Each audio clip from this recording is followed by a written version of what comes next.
Go Figure TV. Revolutionary salute. Revolutionary salute. Like, share, subscribe. Welcome to the House of Revolution. You know I'm your humble host, the Yao Mean of Revolution. And we want to say, long live the great Ali. Ali Boumbaye. Ali Boumbaye. But before we get into this, be sure to wipe your feet. That means hit the like button, like, share, subscribe. Let everybody know Core Figure Live. We got revolutionary classes tonight. And we starting it off with a dynamic video of the late, great Muhammad Ali, his ex-wife coming out standing with Trump and letting us know that it was reminding us it was the Democrats who took his title and mistreated him. It was them. Oh, they hate this shame. Salute, family. So let's get right into this content. Rest in peace to the late, great Muhammad Ali. This man single-handedly changed the course of sports history. My daughter actually is named after him because of his inspiration in my life. But outside of that, y'all know it's okay to disagree with some political views. I want y'all to listen to what Muhammad Ali's former wife actually has to say when she asks if she believes that if Muhammad Ali would have picked Kamala to be on the ticket in support of the Democratic Party, just because he wants to support his people in any kind of way. But, you know, back then was definitely a different time. Today is definitely different. But I definitely want to hear what she has to say. I don't think, but the fact that the Democrats actually took his title from him, took his passport from him, took everything that he loved the most. Forget it, the Democrats who done that to him. See, they like to hide that little piece of history from the world. How dirty the Democrats was doing our people. Salute, family. We in the building. How dirty they did Ali. It's a good thing she reminding us it was Jim Crow, the good old boys who done it to him, or the Democratic Party. Oh, and that was boxing. Stripped him of all of that. No. He wouldn't accept what Kamala says. No. Well, at least you know I didn't watch the clip before I played it.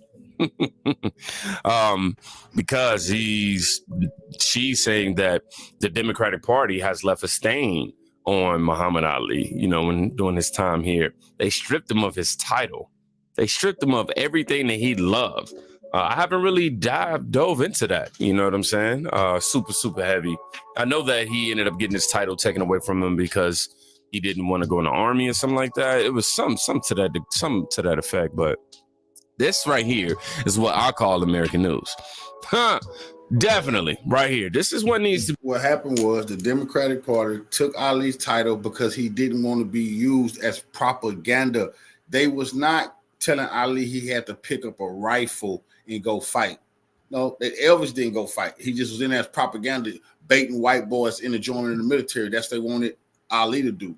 Make black kids in the ghettos think it was cool to be over there fighting the Viet Cong, and he say, hell no. And his legendary said, I'm not going over there. They didn't call me nigga. It was you who called me nigga. Told the reporters that. Salute, family. Hell no, I'm not going over there. And what happened? They took 5 of years of his prime and stripped him of his belt. He missed out on millions of dollars. That's why none of these bootlickers, that's why we don't have to listen to these entertainers tell us shit, because they not willing to put it on the line. They were talking like, oh, I gotta feed my family. They work 200-300 million. Their kids eat great poupon for breakfast, lunch, and dinner and caviar. And so they mean they gotta sell us out for the bag. Well, Muhammad Ali, the greatest of all time, he didn't give a damn about the bag. He had principles. But it's a good thing his wife come out here to remind us, Revolutionary Salute Queen, that it was the Democrats who stripped him, tried to force him to go be used as propaganda, and took 5 years of his prime back. So never forget, the story about Ali is when after 5 years, you don't know what 5 years mean. They keep talking about Jordan missed out on a little time and what he could have been. Ali missed out on 5 years of prime fighting. What he could have did in those years. To be seen right here, you know. I didn't know all of this before watching this clip at all. I'm in real time shocked. I'm like, oh wow, yeah, you're right. You're so right. Let's read a few comments, y'all. I just met Muhammad Ali at LAX while we were both waiting in the same plane. In less than 10 minutes of casual conversation, that big black guy had invited this little skinny white guy to his home in Louisville to meet his mother. will try his per pecan pie. Genuine good guy. Okay, he's pretty much saying that regardless of color, Muhammad Ali invited him in. And yeah. Okay, cool. Well, let's hear more from Dr. I don't want to say her name wrong, y'all. I'll just call her Dr. Ali for right now because her last name is Ali. And she's going to be explaining why she's voting for Trump. I would like to read a few lines from your book. But I'm voting for Trump. So I don't care what nobody believes. I don't care what nobody says. I don't care what you think or whatever. I've studied what Trump wants to do. I studied what Trump wants to make change. I saw what Trump has tried to do. And people who just want to be a hater, they don't get in. Waiting on the bullet to come out and slander the great Muhammad Ali ex-wife. Where you at, DL? Huh? Ricky Smiley? Huh? We waiting on them to come out and slander this queen right here who got enough sense to understand who was doing what to Ali when he was alive. What party stripped him of his title, tried to humiliate him? The party of Jim Crow Joe. And it's so shameful that the Congressional Black Caucus act like they don't understand this. The information that they need to be. Yeah. A guy asked me the other day, why are you voting for Trump?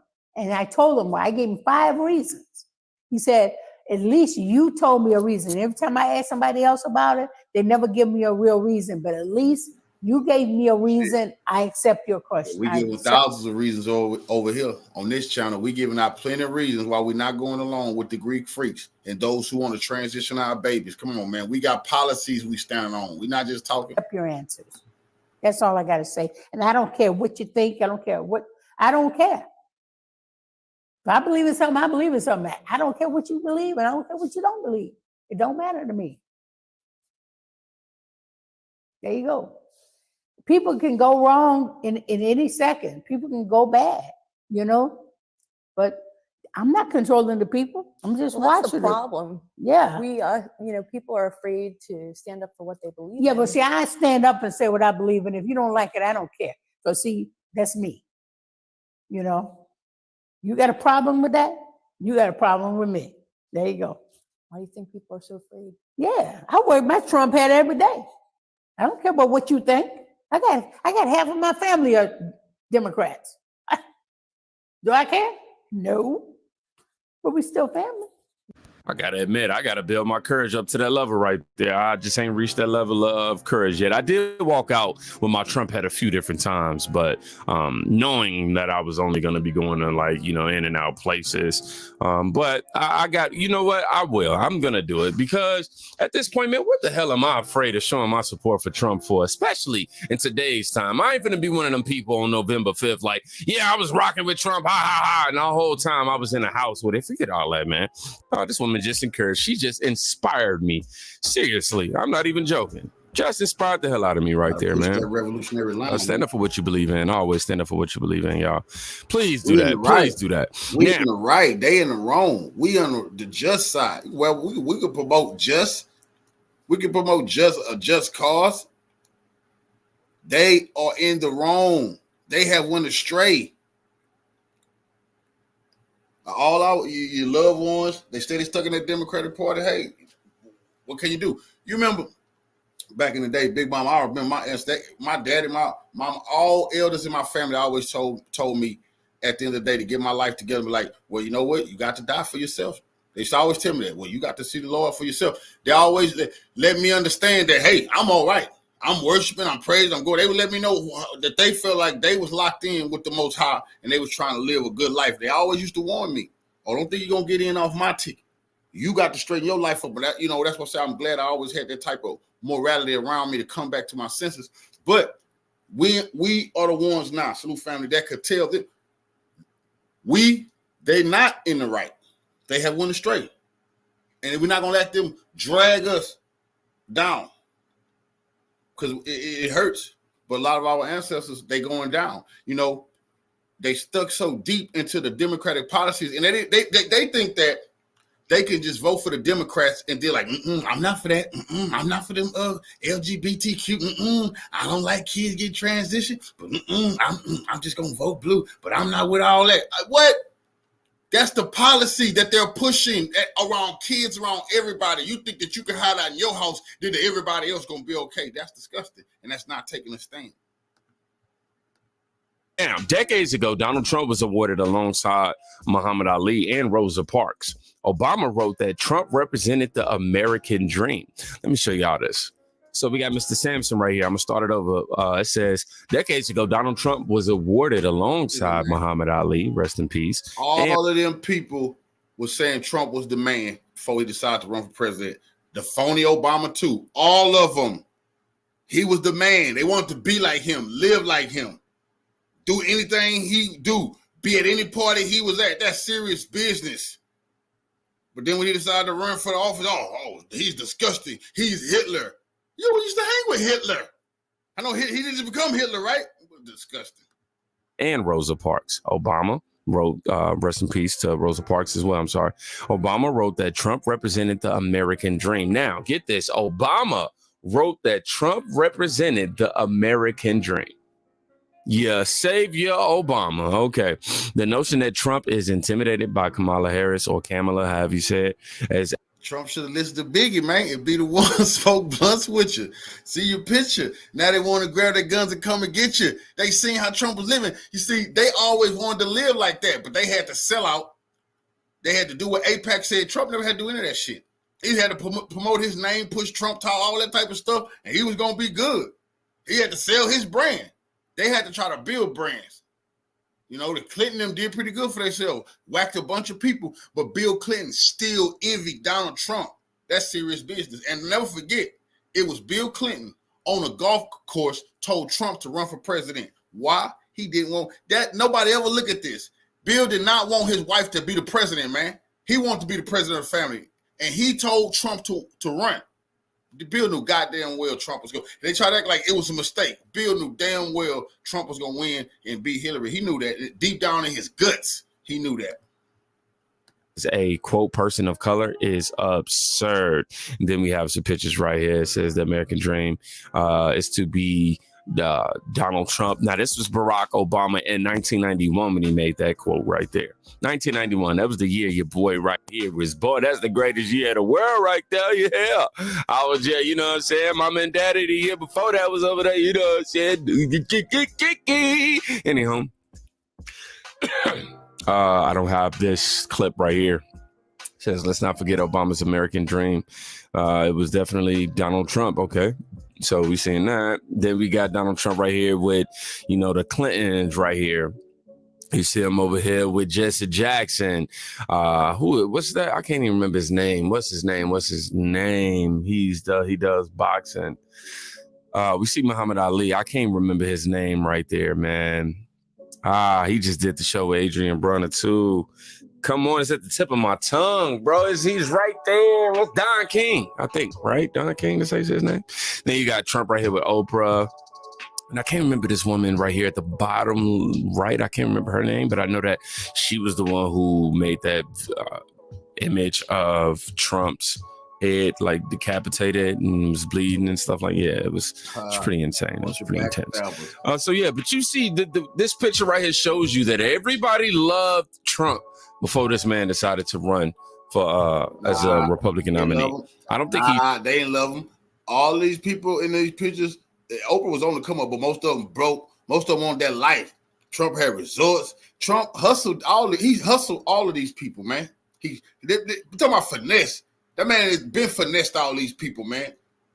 They've been wanting to know what he was worth. They want to look at his pockets, people's pockets. Trump is a Trump got game, but he got him on record. All of them want to be around him. I'll never forget when Trump was debating these phonies. Everybody in the Republican Party, he on stage with them, and he said, "All of y'all are bought and paid for. Every last one of you." And they said, "You went to Hillary Clinton's daughter's wedding." He said, "Yeah, because I'm where the action is at. You know, I'm where people at who I needed to buy. I need to buy them off." That's what he said. He said, "All of y'all." He said, "I done gave all of y'all up here money." He said, "That's how." He said, "I'm the only one who haven't been bought, paid for." You can go back and Google that. All of them put their head down. All the Republican candidates put their head down. He said, "I gave all of y'all money." He said, "You're damn right. I went to Hillary Clinton's daughter's wedding. I wanted to be where the action at." Everybody start clapping. That's when he exposed all of them, man. They'll say anything, but he knew them because he bought them. He's changed much as a person because even hearing a lot of his old clips as well, a lot of his viewpoints have definitely stayed pretty much similar. I was a Democrat most of my life. I only turned Republican in the last 4 years. I've been a Democrat. My father was a Democrat in politics. Democrats are not the same as they were many years ago. It's like a role reversal. It seems good is bad, bad is good nowadays. I know my father will turn over in his grave, but I don't think so. Not when he sees the standards that we have to live with today. And I'm sorry to say, hey, you know, this is my news station, ladies. You chill out. It's different. It's a different feeling for us than it is her and her daddy, good old Democratic boy days. That's what Ali, old lady, talking about. In her daddy days, they used to treat us like shit. The Democratic Party not what it used to be. Oh, lady, what type of Democratic Party do you remember? You talking about the one who they was lynching us? You talking about the Democratic Party who started the Ku Klux Klan? Or you talking about the ones who wanted to keep us in slavery? You see, you got to ask some of these people, when they get to reminiscing about the Democratic Party, you ask, whoa, what are you talking about? And catch them right there. Telling you, man, these people think we stupid. Or new people coming in, it's like they get rewarded for doing nothing. You stay your racist ass where you at. Don't follow us to the Republican Party. See, now that we left, this is ridiculous, man. Now that we done left, they following us, y'all. Oh, you see this lady? I just left the Democratic Party 4 years ago. Oh, hell no, lady. You've been there all this time. All this time talking about, I don't want your kind. This lady here is the main person that want blacks living next door to her. I told y'all they wasn't all Republicans. This lady, same banker denying you bank loans. He's talking about she voting for Obama. This is what I'm talking about, man. We got to bring all this shit to the light. When you worked all your life paying into Social Security, and we haven't gotten a raise in Social Security in a long time either. They're talking about our pensions. No. Don't take it away. I am voting for Mr. Donald Trump. If anyone's interested, and I'm not afraid to say it. What made me jump from one party to another party was first I voted for Obama. I thought he was better than sliced bread. He was going to do a wonderful thing. And then after his time was up, I realized things didn't go quite right. Things are getting crazy. I went to my election office and I said, take me off the Democrat roster and put me on the Republican roster. That's when I flipped. The Democratic Party, man, the history of it definitely surprised me. Learning, obviously, about Muhammad Ali, that was news to me. But the actions that they took, knowing that it came from them, isn't that surprising, especially when you go do your research and come across this video called The Inconvenient Truth about the Democratic Party. They also have another video about the Republican Party, and you learn that it was the Democrats who was trying so hard, profusely trying so hard not to give women rights. You know what I'm saying? They was the one trying to keep slavery going around. You know, they were really against the people. And it was the Republican Party who was founded upon giving the rights back to the people and freedom to the people that was there to, So when I'm saying this to say, I guess, before I lose my train of thought, I'm saying all this to say, I don't think the Democratic Party has really switched that much. I think the intention, the perception of it most definitely. But to the core of it, when you look at it historically, it's like, I didn't really switch that much, unfortunately. But people are hopping off of that Democrat plantation every single day. You get more and more people hopping off of that plantation. I am definitely curious to know, like Layla, I believe that's Ali's daughter. I would love to know her perspective on this situation. I've been doing some research. I haven't found anything or come across anything. Democrats got hooks. They just like MLK, no family. It's millions tied up into. See, Ali X, she can come out and say that because she not tied up into the foundation of Muhammad Ali. The Muhammad Ali Foundation is not going to come out and side for Trump. The King family can never do that. You know what I'm saying? So you got one straight King family, that lady who says she'll preach it, she comes out and stand for Trump. But their family's legacies is tied into the Democratic Party. That's why they should have never let them people build all the stuff. And they said, now they got to say so. And they propped in the man granddaughter up. Have you seen lately, Martin Luther King III, it should be ashamed of his goddamn self. dragging his daughter out there, making her say all kind of nonsense, about civil. I just heard the girl say civil rights is about the LGBTQ and all like that. That's disgusting. So they know what they're doing because in a lot of people's brains, man, bro, now that Martin Luther King's great granddaughter said it, a lot of people, you heard her. We just got to wait till she get grown and she's going to be our president. That's the silly shit that black people, a lot of people waiting on her to lead us. Anything in regards to her responding to this, but I definitely would like to. Now, I'm going to move on to this very next clip because we are talking about Muhammad Ali. He's somebody who was definitely pro-black in the sports entertainment era that he was in, for sure. Definitely a totally different era than we're in today. But it says Trump supporters in North Carolina, quote, just because I'm black doesn't mean I'm going to vote for Kamala Harris or Kamala Harris, have you said, because she looks like me, end quote.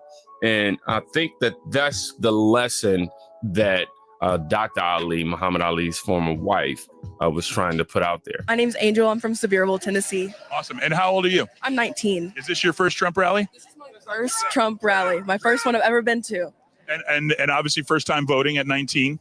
Second time. Okay, cool. What's the most important issues for this election for you? For me, well, the most important issue is school and education. I'm in college. I think that we have the right to learn stuff, but I also think that for younger students, we need to be very mindful of what we're teaching the younger generation, of what we're feeding them. We're feeding them information that doesn't need to be put down. But I think biggest issue with candidate wise, I hate identity politics. They make me mad. Just because I'm black doesn't mean I'm going to vote for Kamala Harris because she looks like me. I mean, I think that's such a stupid way to think today, because we're not voting for looks. We're not voting for, oh my gosh, that's my representation. We're voting for the country. And it's important that we think that, I'm going to vote for the country. I'm not going to vote for me, myself, and how I look. Respect to that woman right there, man. In terms of Kamala, she has done nothing for us, man. Not just black people, just for Americans, period. Okay.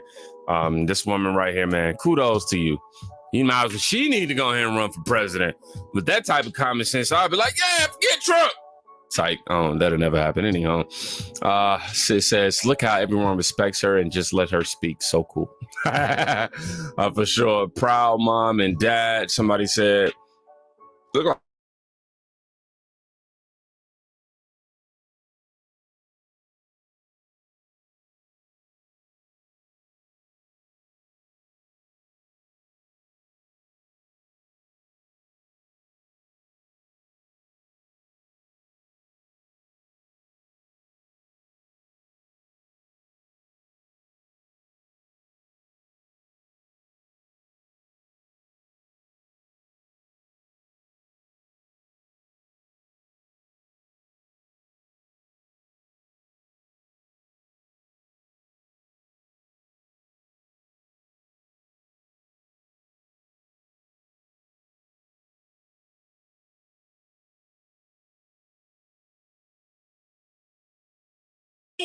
خدا تو رو نگه داشته اگه اینجا نداشتی ای خدا عجب قویه ببین خدا تو رو نگه داشته اگه اینجا رفته بود الان رفته بودی حیف تو بود اگرم رئیس جمهور نمیشدی حیف زندگیت بود و خیلی یاد بود گناه داشتی. I love you. You got Persian grandmas going crazy for your boy Trump over there now, boy. She over there, mwah. Oh, man. Somebody said this is a beautiful lady. She's demonstrating how 90% of MAGA truly feel. I don't know if I feel like that. I'm just saying. I don't know if I'm kissing the screen when I see you. No, hell to no. Nah. Now, if it comes to the support that he has for this country, then yeah, by all means, but nothing else. That's it. It's okay that you're in love with Trump, but not your boy, okay? Somebody said America's love. He's America's love. Anyhow, we just heard from the Persian community. Let's hear from the Indian community on how they feel about Kamala or Trump. Well, come on. The Indian community will most definitely not be voting for you. specifically because you think everybody deserves the same income no matter what profession? Bitch, that is communism! What kind of anti-American bullshit are you trying to sell us? All Indians know that you must study and work very hard to afford Tesla. How dare you try to take away all our hard work and studying to become doctor or engineer? The Indian community has worked far too long and hard to not become regional Slurpee manager at 7-Eleven. Kamala, as the CEO of Indians, I revoke your presidential campaign. You will never be able to run for office in a democratic nation ever again, especially Prime Minister of India. But shit, you can run against Putin, since you're communist.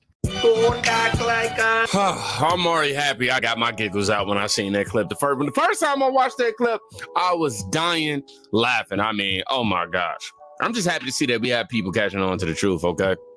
We have Scamala out here shape-shifting for the people, and the people ain't like, nah, man. I love this guy, though, man. I love this guy. His comedy is on par, man, up there with the greats as it relates to Kamala, man. Now, this is besides the point a little bit, but I got to bring it to your attention because you're going through it. Aren't you tired of getting all these spam calls and text messages? Do you know why you're getting them? Let me explain. What it is these big tech companies can't keep our information safe, and they not even trying, low-key. Recently, Ticketmaster was hacked, and over 500 million users' data was put up for sale on the dark web. They ain't gonna tell you about that. You know why? Because they said that this doesn't have a material impact on their business, so they ain't really gonna do. Let me read some comments. I feel like there's more people with this line of thinking out there, but polls don't show that. And will their vote count? Hilarious but true. Somebody else wrote, it's not the Indian community, it's Chameleon. Chameleon is pandering to. She's pandering to all of us, bro. It's just what it is. That's what she do. That what Scamala is about. Okay. I had my next video queued up and ready, but it don't seem like it's queued up and ready. This is a whole nother topic right here. Everyday prices are too high. It feels so hard to just be able to get ahead. The bills add up. Food, rent, gas, back to school clothes, prescription medication, the cost of food. A loaf of bread cost 50% more. Ground beef is up almost 50%. There's a serious housing shortage. The price of housing has gone up. It's too difficult to build, and it's driving prices up. It is out of reach. The size of down payments have gone up as well. Costs are still too high. There's not much left at the end of the month, and prices are still too high. Who's gonna tell her? Somebody please tell me. Who's gonna tell her? Y'all did all this, man. How are you campaigning against something that you created? That don't make sense. It's like, okay, you know what? I'm the president today. I'm going to do this, that, and the third. And tomorrow, I'm going to campaign against everything I just did in order to win y'all over. Are we really that gullible, America? We can't be that gullible. Oh, my gosh. Now, let's look at the ad that was actually that was engendered because of this. I will work to pass the first ever federal ban on price gauging on food. We've seen this kind of thing tried in lots of other countries before: Venezuela, Argentina, the Soviet Union, etc. It leads to shortages. It leads to black markets. Essentially, what we're talking about, though, is gargantuan big government that controls everything. What we're talking about is a war on capitalism. It's not going to be markets. It's not going to be supply and demand that's determining how much your grocery store charges you for milk or for eggs. It's going to be some bureaucrat in DC, which seems like totally unworkable. It's always about control.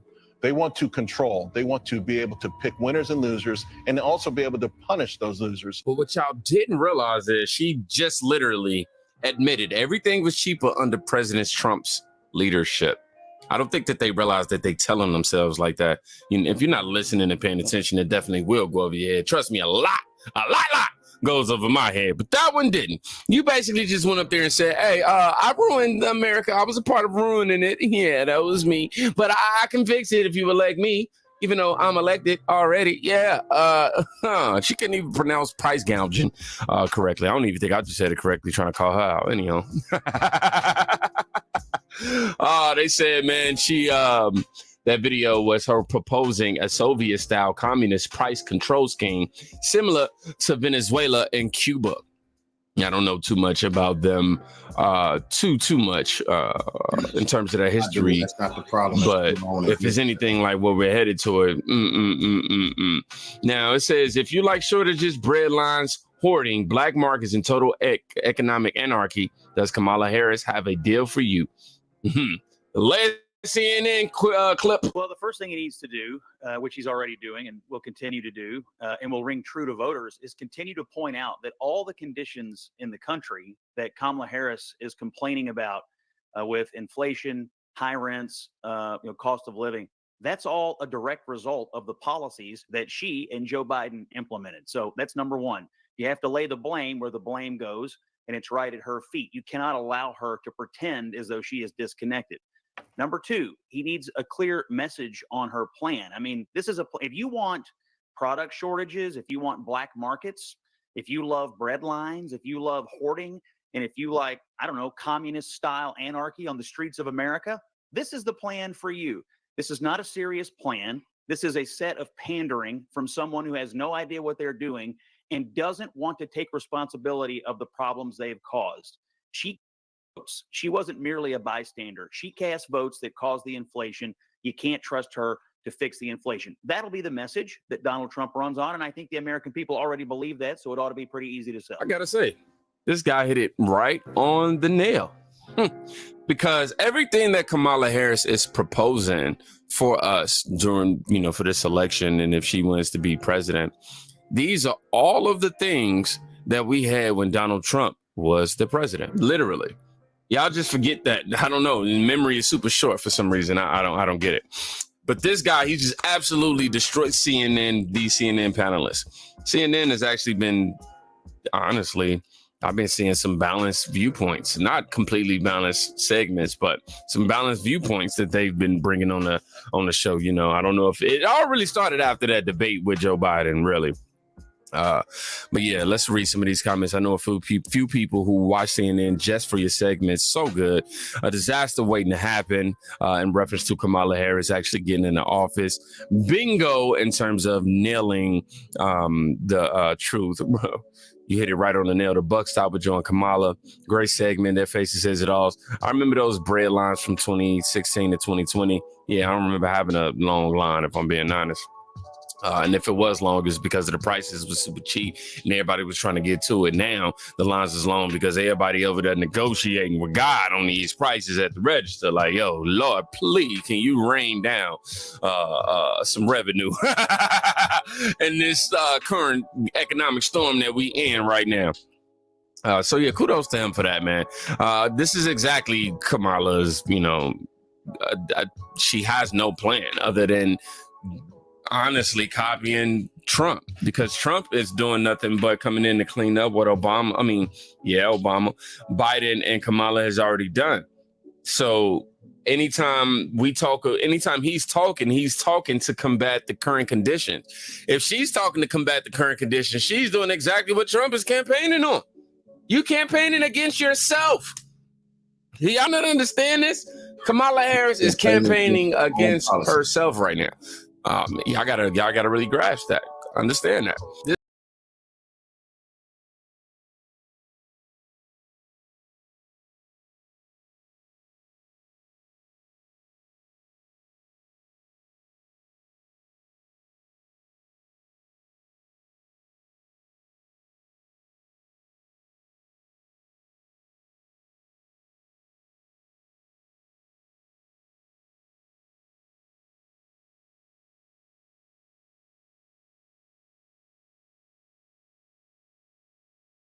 at it again, and I have a superstar to show y'all. Okay, this is somebody that you guys are probably familiar with. Well, I know you're familiar with this individual, and her name is Michaela Montgomery.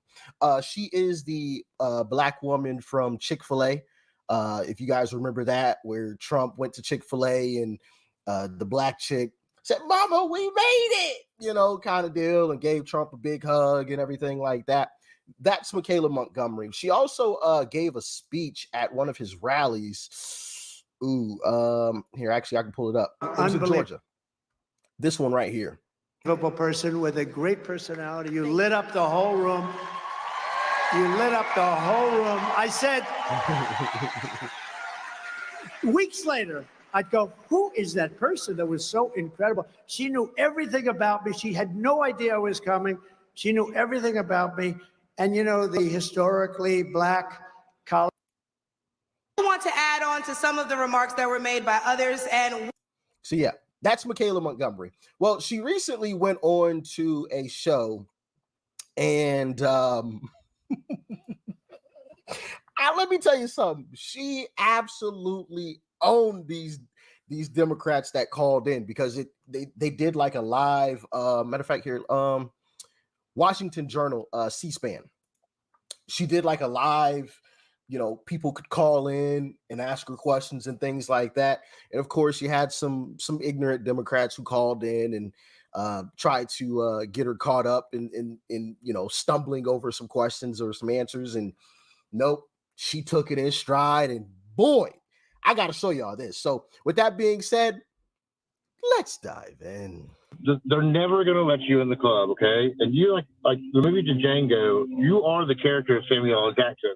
I don't know the exact terminology, but not Uncle Tom, but Uncle Tommy, or you are a complete sellout. first of all, it sounded like that was a non-Black person telling me that. So as a Democrat, that sounds pretty racial and pretty divisive. Next, it's very interesting that I, again, would be called names or be compared to fictional characters because of who I choose to support. Again, these people who are calling and making these derogatory statements about me, who I choose to support, are denying the fact that, again, who are you to tell me that my personal experience is invalid? I think that that's something that a lot of Democrats need to look within, because how have you tried? Kamala Harris is in office right now and has not tried to do anything about the border, has not tried to not tax people on tips, and has not tried to do anything about our failing education system. So everything that she's promising she can do for you on day one, she could do right now, but she's not trying to. So that's something to, for some Dems to take home. So are you telling me that with all the Black wealth that exists here in Atlanta, with all the Black millionaires that live here in Atlanta, why in the world do 92% of APS students are illiterate? Make it make sense. And we have Democratic mayors, we have Democratic city council members, we have Democratic commissioners, and for whatever reason, 92% of the kids here cannot read. And I've brought up that exact same point. And I always bring up the famous example of Chirac, aka Chicago. That city has been run by Democrats for 100 years. And how well is that going? Stores are literally boarding up their store, their place of business right now, ahead of the DNC. Now, why would they be doing that? Goodness gracious. And you can't blame a Republican. First off, that city's run by Democrats, has been run by Democrats for 100 years. And it's not Republicans coming to the city. It's Democrats coming to the city, right? Did they board up anything when Republicans had the RNC? I didn't see any boarded up windows or boarded up businesses when Republicans had their RNC. So why are things being boarded up with the DNC? But we're the party of violence? I think that says everything you need to know. They can talk, but as the saying goes, actions speak louder than words. They could say Republicans are the violent and nasty and terrible people. Well, then why are you boarding up your businesses before the DNC? But nobody did it before the RNC. Just something. But let's continue on with Michaela's wonderful speaking. Democrat. Hi, Sam. Hi, good morning. And I have a question I want to ask her first. And then if you will indulge me, I do have a comment I'd like to make after I hear her question, her answer to my question. Sure, go ahead. Before we get into it, too, remember, she did all that complaining about the lack of education, but we also have Republican governor here who had a hand in that as well. So it goes both ways. Anyway, I want to ask her. She touts herself as a smart person. So let's test it. What is the mitigating factor that made the Democratic South turn over to the Republican Party? And I'm What waiting made for the your answer. Democratic South turn over to the Republican Party? What is the mitigating? I don't know what answer you're looking for, and I wouldn't know how to answer that. But I can say, again, I only speak to my personal experiences, sir. So for people to question my intelligence as if my life is somehow invalid is very interesting to me. 'Cause again, So Sam, go ahead with your point. Yes, I please. believe you're talking about the Civil Rights Act. The answer to the question is the Civil Rights Act. the same Civil Rights Act that was act authored by Republicans? Okay. Can I finish, please? Okay. The act that gave you the right to sit in the chair that you're sitting in right now and vote.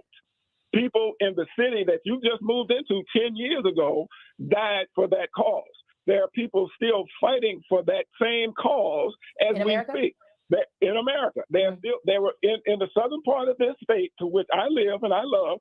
They caught people trying to fake the electors in this state in the Republican Party. We also caught illegals with IDs and trying to vote. So But I guess we if you will look at the history to which I'm sure you claim to know or you do know the history of your state, you should be aware that people have died for the cause to vote. And now the people that also are died for the aggressive, cause for us to people- read. Hold on, May I- Kayla, let him may I- finish. May I finish, if it's okay? Your mother should have taught you a little better than to All right, interrupt Sam, us. just go ahead and finish your point. Thank you. But the people that have died for this cause are still fighting for the same cause. Now it's okay if you want to be Republican or Democrat, but not these Republicans. They are of a different ilk. They are of a different structure. They are the same structure that left the Democratic Party to come to the now Republican Party. And that's my comment. All right, Thank Sam. you. Go ahead, All Kayla. right, so let's start. Hold on, before she gets into it, bro, I feel the exact same way she feels because I get all this talking crap the same way she's getting it. I've gotten the same types of conversations, in my personal life when I'm having conversations with folks, bro. I feel the exact same way she feels. This is like,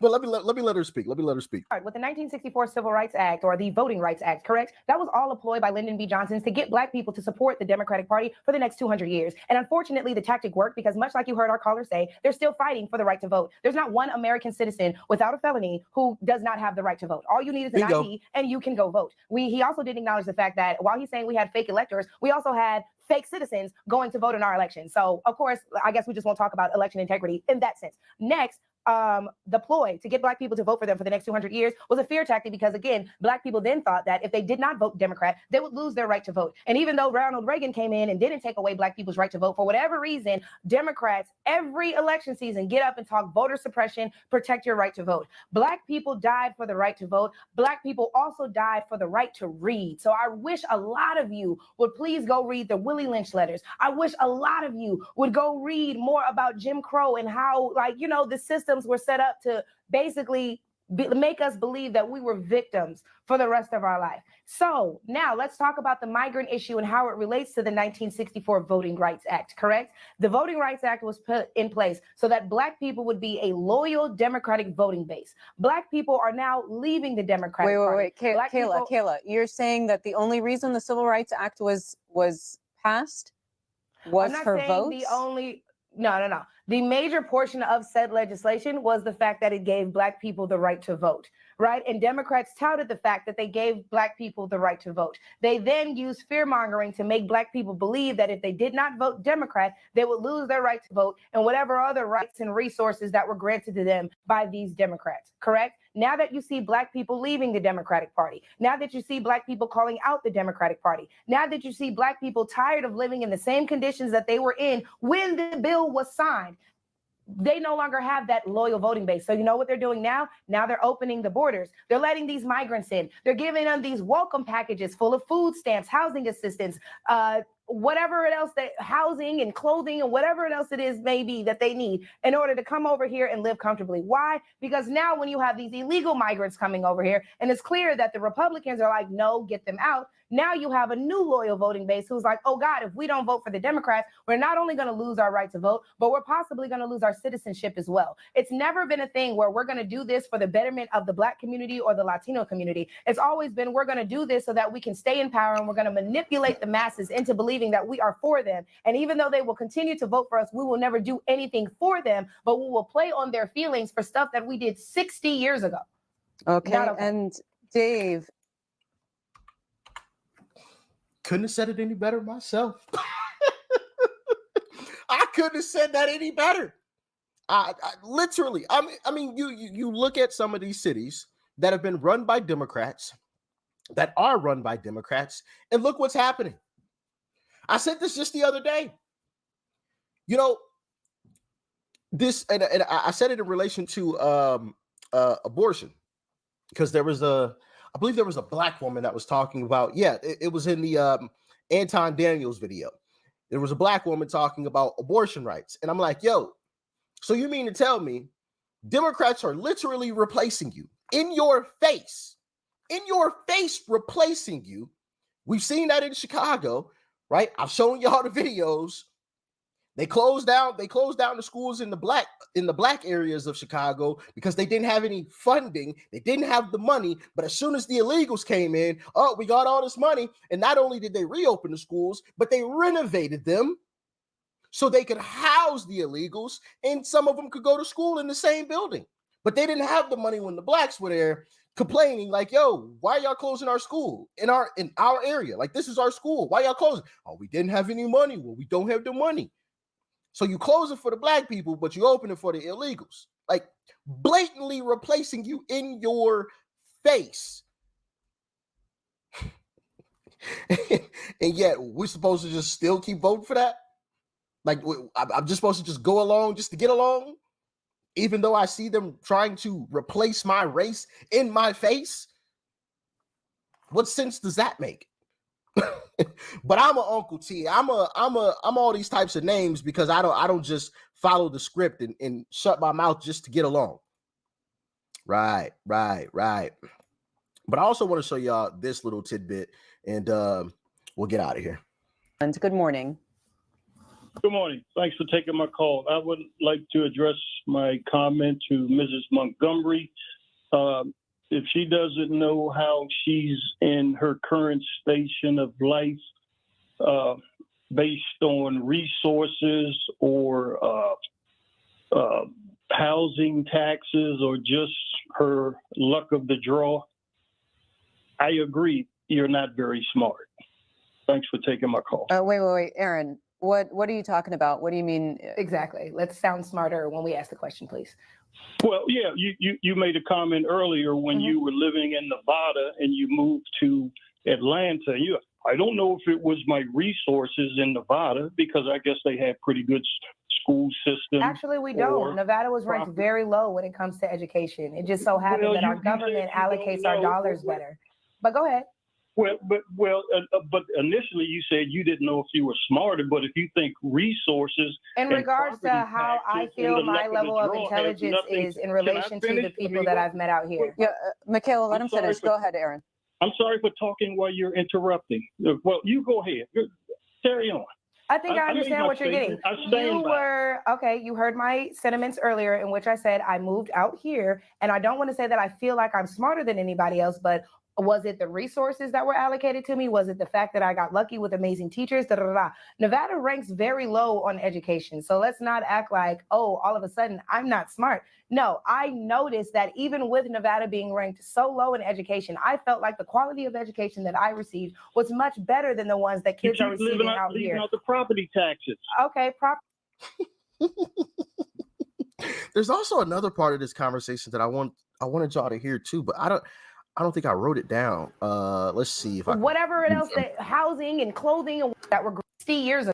Somebody with Grab above her. Oh, here we go. Maryland Democrat. It was this Democrat from Maryland. Y'all gotta hear this part too. I promise. After this, I'm gonna end the video. I'm not gonna show y'all the whole thing, but I just wanted y'all to hear this part too. Good morning, Jill. Yes. First, I'd like to know why she feels she has to smirk, neck roll, eye roll, and insult everybody that calls her, speaking over them. First of all, she is not that knowledgeable. She has not had experiences that other people have not had and not come out bitter and turning on people who helped her. She's like the proverbial crab in a barrel who pulls down anybody, any crab above her Well, that's Jill, moving on. do you have a specific question for Kayla? Yes, did she set up the Chick-fil-A Trump event?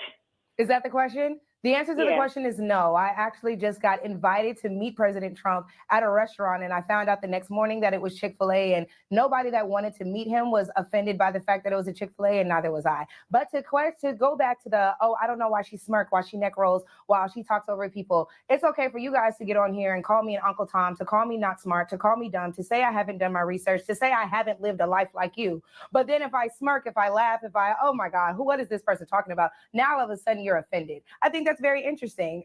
Next, to say that I'm a crab in a barrel and I'm pulling people down. Actually, how could I be pulling people down if I was in the bottom of the barrel with the rest of you crabs and I decided to crawl out? And now here I am calling out the discrepancies that I've seen in the Democratic Party and asking you, why is the hood still the hood? The hood was the hood when you were a child. The hood is still the hood now that I have a child. That's 3 generations in which the Democrats have done nothing to help you. So it sounds more like you're the crab at the bottom of the barrel trying to keep everybody down there. Come and I'm on the now. crab that crawled out and I'm saying, hey, let's get back to the beach. Kayla, we've got...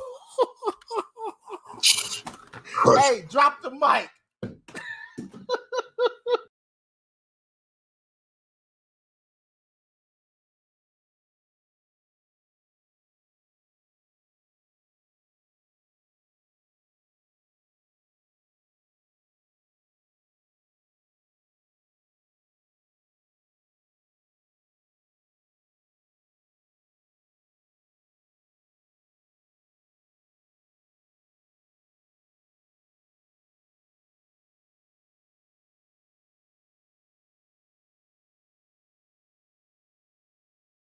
So a lot of you are not going to admit that you're going to go to the polls and you're going to vote against your best interest.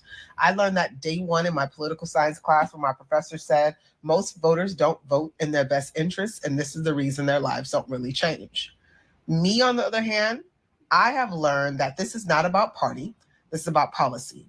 So there's been years I voted for Democrats, and there's been years I voted for Republicans. And I'm not just talking about the presidency. I'm also talking about state and local officials. Because for me, being tied to a party means that I am ignorant to what goes on the other side because I'm not going to be paying attention. She's 100% right. And I often say that the most important part of elections is what happens on a local level. The closest it is to you, the more impacted you are going to be. And so I always get frustrated a lot of times, and I got to learn how to control my passion and my emotions when it comes to having certain conversations. But I always get frustrated when I hear people say, well, my vote don't matter. It absolutely matters. Not only does it matter on a national level, but it more importantly matters on a local level, because those are the laws that directly impact what you're going to experience in your own municipalities. So if you go and you look at Oakland, for example, and how they've historically voted horribly, and that a small segment of the population has controlled what your elected officials are, now we see people sitting here getting mad at Mayor Shane Tao because she's basically tied to, and her home has recently been raided. But more importantly, they have no police presence. The residents can't even control what's happening in their own neighborhoods. They tried to mobilize and try to stop the sideshows of people doing burnouts and stuff and tearing up and hitting people inside of their neighborhoods. Then the mayor decided to remove all of the barriers that made the neighborhood more safe. Police officers are basically advocating for the mayor to be removed and for her to resign. And they have no sports teams at this point. If you look at what's happening over in Chicago, they elected a mayor based off of diversity, equity, and inclusion, and Lori Lightfoot. They don't even own their own streets. Their taxes are being raised significantly, their property taxes, which then goes to fund the migrant crisis, and to the tune of billions of dollars is being allocated to what's happening in your cities and your streets, and what's happening with the infrastructure and the police department, and them removing ShotSpotter to make the neighborhoods even more dangerous than they already are. And it's silly. It's so dumb. It is the dumbest statement that I've ever heard in my entire life. And so to even be tied to a person based off of identity politics, let alone a specific party, It's just pure ignorance and it's voting for your own demise. And this woman is absolutely right. I'm not really sure that I care about the bonnet. Maybe it's for shock value, but I'm always going to link back to the content creator in order to give them some credit and some visibility, because I always appreciate the people and I always support my local content creators. But she's absolutely right. You never tie yourself to a party, because that means that you're ignorant to what somebody else is doing on the other side, and you're not even listening to the possibilities of what they can propose that would obviously help you and make sense of it. You see what I'm saying? And her professor is right. Most people are going to vote against their own best interests, especially in the Black community. Let's hear what she got to say. We're going to cook up. Make sure y'all tap into the Patreon. Link is in the description. We're doing great things. And then Teach Hanley, 40% off your first order, 20% off your order for life. That link is in the description also. Let's see what she got to say. So the reason that I'm neutral when it comes to what party is going to get my vote is because then that way I'm fully abreast walking into the polls. A lot of y'all don't even know what Trump has on the table, because a lot of you aren't even looking at his plate. But if you took a little time and you went to go and look at Agenda 47, or even looked at some of the videos that wait, let's stop there. Let's not skip over that. Look at Agenda 47, which is his proposed platform that he's looking to run on and is going to set the foundation of what happens in America.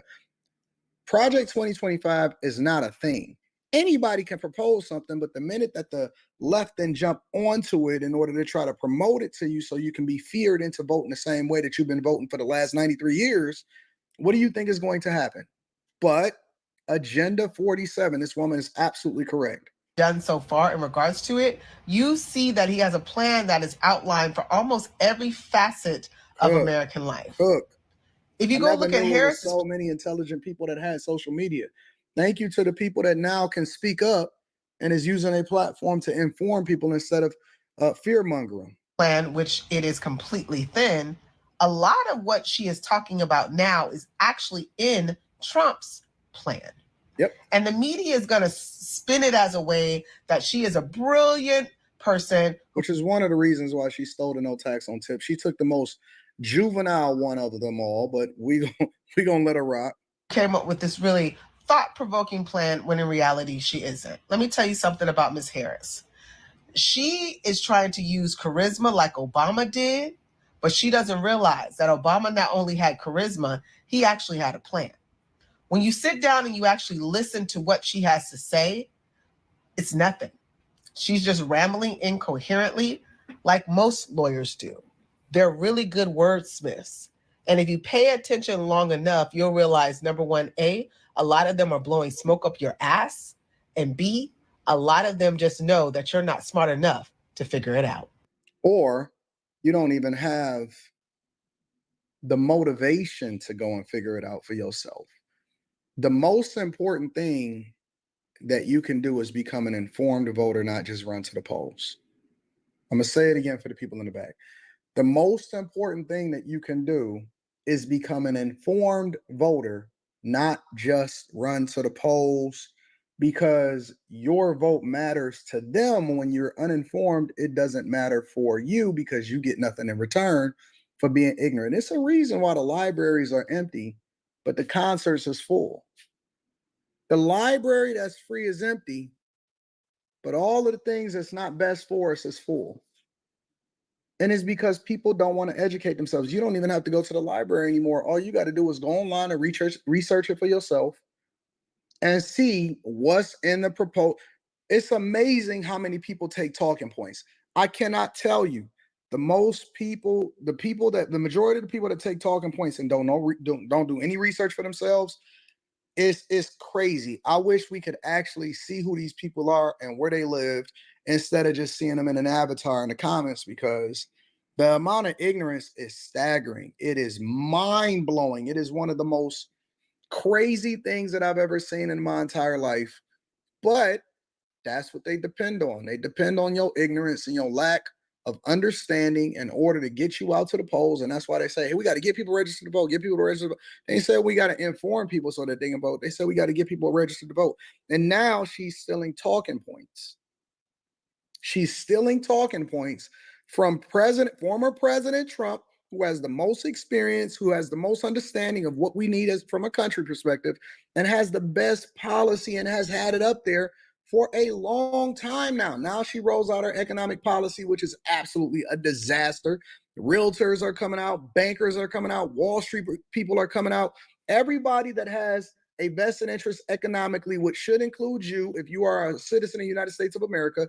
And let's not forget, we completely ignoring everything with regard to immigration and illegal immigration into this country. Denver is on fire.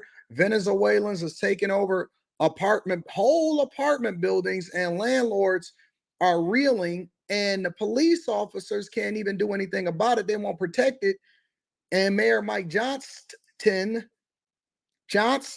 with an ST 10 over in Denver was a part of the conglomerate that ultimately signed in on behalf of all the rest of these governors to sell your country away to these migrants. And we trying to figure out what the agenda is, Agenda 47, when we should be looking at the agenda of the Harris and Biden administration, and you want more of it, possibly 8 years of it.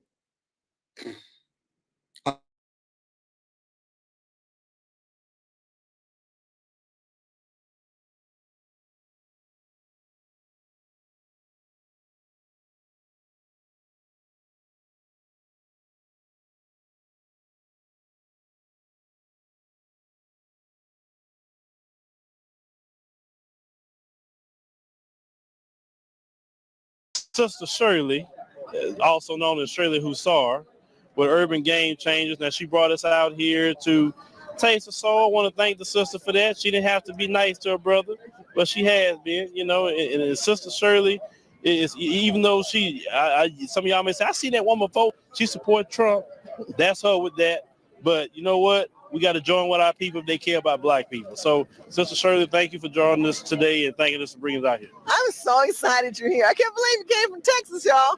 Came out here to California to see the brown chocolate people roam up and down the streets on top of Politicon. So we're killed 2 events in one day, and it's been hell, but we've done it. Matter of fact, brother, I brought a piece of pie to support it, but I'll share with you later. I share. Share? No, we don't share. We give. We share. We give. You ever heard giving and shall be given unto you? I give it to him. You see, you can't trust Sister Shirley because Give my pie back. Okay, you take your pie back. See how she treating the brother? He's trying California pie from Texas, but on a serious note, I'm very grateful for you being here. With the conscious mindset needs to be changed in this country. We need to start talking to one another. We were here today talking to our people. We came up with different ideologies and viewpoints. If we don't hold elected officials accountable, if we don't realize that we're down to 6% Blacks in California, that there's other entities working in the best interest of other people, such as Wells Fargo. Wells Fargo gave $125 billion under the Obama administration through Wells Fargo in 2015. Y'all look this up. And gave them $125 billion to expand the Latin community, saying that they would have helped them working with Hispanic realtors to get them jobs, to house them, and help build their economic wealth. Look, Black people are hurting in this country. In California, we're at 6%. Black people can't get jobs. They won't even hire us in the management position because we have a large Hispanic illegal immigration issue in this country. Unless we have a voice at the table and we take this administration, the Trump administration, and we work with them and carving a niche for us, and stop talking about this inclusiveness. Inclusiveness does not make Black Americans better. Inclusiveness does not move us forward. We need a plan of action. We need legislation. We need to talk about mass incarceration. We need to talk about privatized prisons. We need to talk about Black men who can't go home to his mother because he's on government-imposed systems. There's all these entities that are divisive that break us as a people. We've allowed chain migrations to come here. Look, my mother had a business when I was a little girl in this town. Okay, she used to sell clothes. But the Chinese people came into this community. The Chinese people came in and they saw what Black people were making. We would make T-shirts and necklaces and jewelry. And then they would copy us and go back to China and they would do what they call mass production. They would do import-export. A lot of the older Black people didn't know nothing about no import-export. Now, fast forward, they're dominating in our communities. They own our gas stations. We used to have gas stations. We used to have markets. We used to own banks. This is the fact. This is what has happened in California. We've allowed. I'm glad she said that because this is a point that nobody want to talk about. When Trump say the illegals are taking Black jobs, and then the Democrats got the nerve to say, "What's a Black job?" Well, I tell you what she's talking about. Well, my daddy used to tell me, we own tire stores, we own laundromats, we own gas stations. We own stores. We own clothing stores. When our communities got watered down with migrants, now they own them all. They done took black jobs. They act like they don't understand what the hell we talking about. Allow immigration and chain migration to dominate, and now we're consumers. We're not developers. We don't build anything. We consume foreign people's entity products, and this has to end. If we're going to talk about inclusiveness, then when we are in black plight and pain, where are they? When we had Sandra Black, they weren't out there. I was out here in Leimert Park when Trayvon Martin was killed, and we were out here, and me and Jasmine and all of us were out here, and no, where was the Democrat leadership wasn't even out here. And I'm a freaking Republican. So I'm just tired. It's not about the parties, it's about the policies that we don't even say that we want. We have to come together. It doesn't matter about our brands. It's about the ideology and saying we want a voice at the table, Mr. Trump. We want a voice to say this is what we want versus ideologies that are insensitive to local communities and what people think we should have. And we don't need pundits and commentators to say that they represent us. What they need to realize is that we represent ourselves and that we have a voice and we can sit down. We are starting in 2016, the DOS, the Descendants of Slaves, the new Black Cabinet, where we're going to be talking about things that we should be doing in our own community, just like the Latinos are doing, just like the Native Americans are doing. Do you know that the Native American tribes did an oil treaty deal with Trump in 2017? He sat down and said that he would work an oil treaty deal with the Native Americans, which he did. And he's excavating land with their land and pulling oil off the land and doing a treaty with them and giving them part of the revenue. So that takes them to another level. Look what he did for the Jewish community. He helped them saying, hey, they made Jerusalem their main hub of their representation for America. Why aren't we having something carved out for us? And I've already told you what the Hispanics are doing. So again, African-American Black people, if you're truly a Black person and care about us, you need to understand that it's not about this inclusiveness. It's not about diversification, because if everyone wanted to be included, they would have included us on their platforms. But they're not, and they're not going to. What they're going to continue to do is to act like they're in charge, and you're nothing but a commoditized entity. You're not even a human. That's why Black men are being tracked on. Black men right now are being emasculated. There's too many Black men who have no Black men as an example because they want to keep us more feminine and gay. Did you know that Victoria's Secret used to make bras in the prison system? And they decided they weren't going to do that anymore because they got busted? Did you know that JCPenney's had Black men making products in the prison system? See, that we revert back to slavery when we go to jail according to the Constitution. See, all these constitutional laws and all these amendments that could be taking place don't happen. Why? Because we don't stand up for justice and we don't know law. Urban Game Changers holds elected officials accountable as well as ourselves.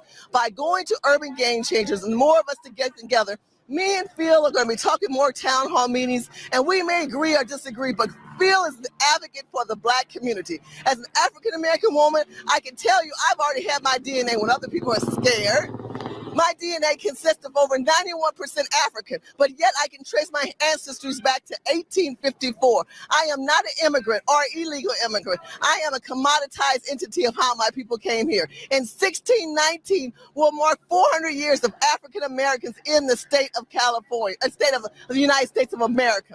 They came here, the war Dutchmen, and landed in Virginia, 20 Blacks, Africans, as commodity. They brought him here as slaves, as people who work for free, as humans to do whatever they want. They bred us, they raped us, they tried to tear us apart. And now they're trying to genocide us today. And California is the stepping stool of that gentrification. So people wake up. California is failing and Black people are sleeping at the wheel. They're walking in hazes and they're not aware that we are under attack, and they're trying to use this state and the Black people as their platform of the future gentrification of the Black generation. So if you're in the South, pray for California, because the minds are lost. They vote the same legislators in office that are doing nothing for Black families.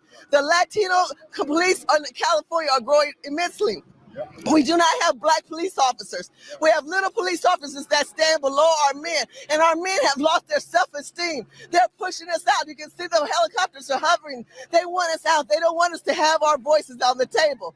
And what they're doing is they're paying off the prisoners, and they're paying off MS-13 in Sacramento. They had the city council paid the MS-13, I think, 1.5 or 1.3 million dollars to keep peace in the community.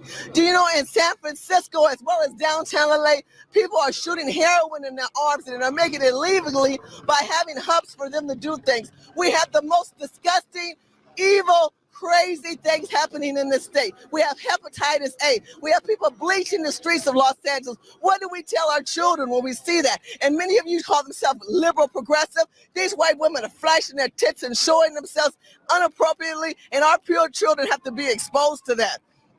We are not that culture of people. We have values and we have morals, but many of you guys aren't engaged. And you get mad at me and feel for whatever stance that we do in our own lives. Put yourself on the front line. Put your face out there. Put your name and your children on the line and stand up for truth and justice and join Urban Game Changers. Let's make a difference and make this administration, which is the Trump administration, instead start talking about impeaching. Everybody else getting a check, everybody else getting something out of it, and I'm supposed to be yelling impeachment. In the meantime, black people are killed on a daily basis in Chicago, and all this legalized guns are open on the street, and nobody's saying nothing. If y'all kind of wake up and say something, you get something from this country, but you get nothing because you don't fight for nothing. So Phil, I'm grateful for being on your show. I thank you. Your advice, your ideology is truthful.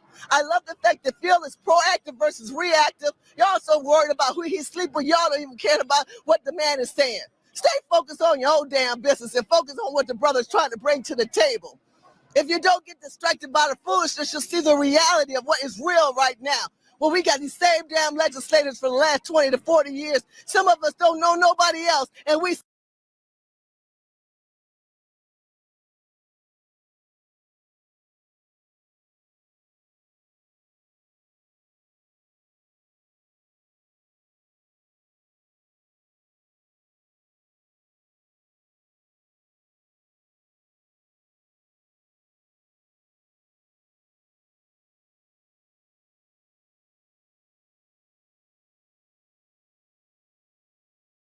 Joy Reid is giving some type of giving some type of criticism towards Kamala Harris about Gaza. I want to go ahead and bring in this clip here because I was like, oh, is Joy trying to keep this job or is Joy trying to go? Listen to this.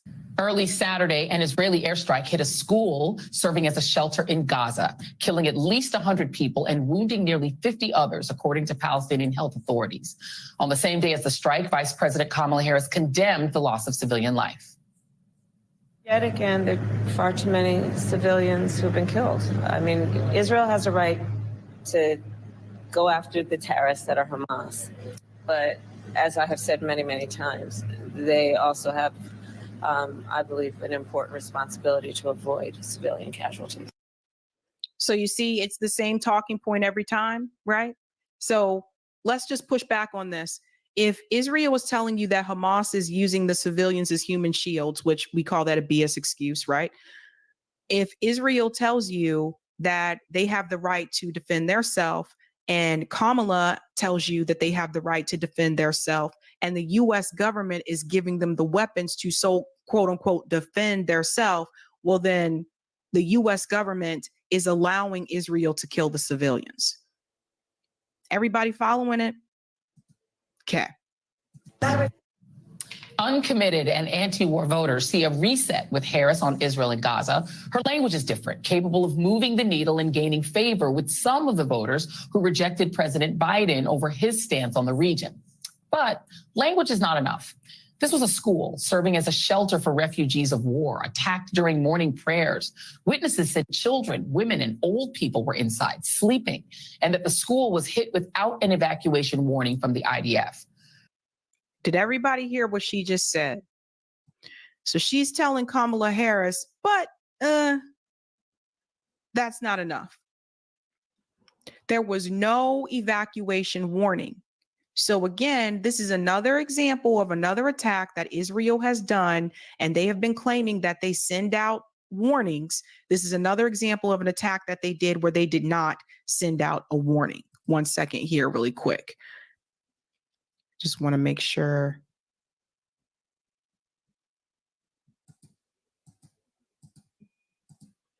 Okay, yeah, we're good. Let me bring that back in. There we go. Off the supply of weapons to Israel amid its war on Gaza, which has killed about 40,000 people since October. It's why the squad, all elected officials of color, are demanding a ceasefire, despite being targeted for removal from office by staunch supporters of the Netanyahu government and the ongoing bombardment of Gaza. The world is on edge right now, and rightly so. The U.S. is sending more troops to the Middle East to bolster defenses as Israel braces for an attack by Iran. So far, Vice President Harris has shown herself to be better positioned than President Biden to bring the party together on this issue. But we have to remember, Harris is still the vice president serving in the Biden administration. So there it is. And that's what I was surprised that she said. I was surprised she said that, even though it is very obvious that people are paying attention. But I have watched media pundits try to distance Kamala Harris away from this administration that she's a part of.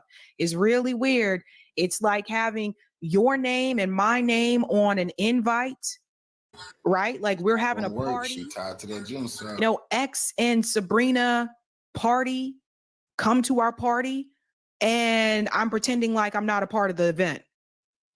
And that's what they're trying to do. They've been trying to distance her to make people think, well, she's not going to be like Biden. This is everything that's happening now. This is just Biden. Don't focus on that. But I'm glad that Joy said it out loud. It is the Biden-Harris administration. Okay. She may not be the president, but when it comes to Israel, make no mistake, she took money from the Israeli lobby too. She has spoken at AIPAC conventions too.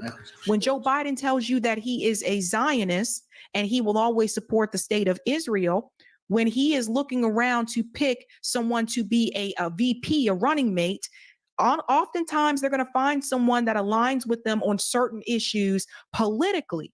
And one that they shared in common was Israel. So I was surprised that she said this. And that's why I said, Joy, you trying to keep this job? Shout out to Case Study QB, by the way, for this clip. Administration. So her policy, should it differ from Biden's, isn't anything that she can implement now. Though it's absolutely fair for people to ask, why are we giving bombs to Israel? And would she keep that policy in place as president? These questions will surely be visible during the Democratic National Convention next week. And how the party answers could impact the election. Not to mention the lives of so many Palestinians who have suffered for much too long. For God's sake, this needs to end. And that is tonight's readout. Joy said, for God's sake, this needs to end. So that was Joy Reid sending a message to Kamala Harris's campaign. You need to figure this out, or it's not going to go well for you. And speaking of not going well, I want to show you an example of what just happened recently. I said, I guess Kamala thought she could escape the protests after her I'm speaking moment. No, honey. Twin babies were just killed in Gaza. Wait until the DNC convention. This is nothing. We're going to go into this event here. Thank you, Hotspot, for this, and Freedom News TV. Pro-Palestine protesters storm and smoke bomb a New York Dem Harris 2024 after-party event in Harlem. So remember, this is after the I'm speaking moment. This is after the protest in Arizona. This is now Harlem. And the DNC convention starts on Monday. And I know a number of people that are going to protest. It was reported, I read this earlier, over 100,000 people are expected to be there to protest. Chicago has the largest number of Palestinian Americans in the United States. And they've already said on Twitter, Kamala Harris is not ready for what we're about to bring.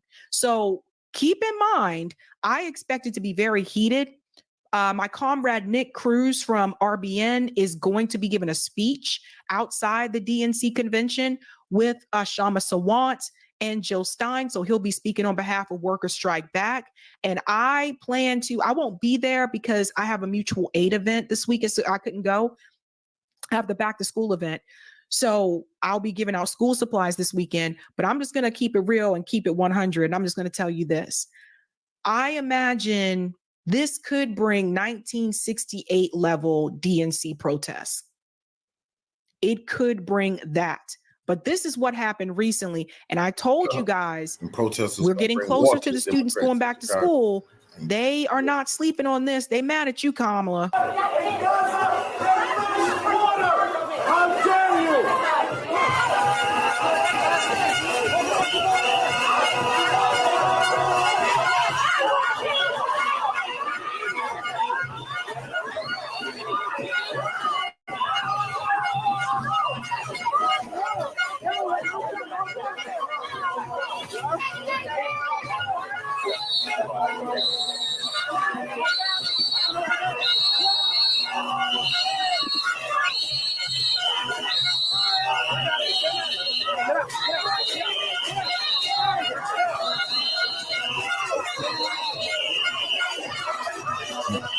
This just was a little taste of what they're gonna give them at the convention.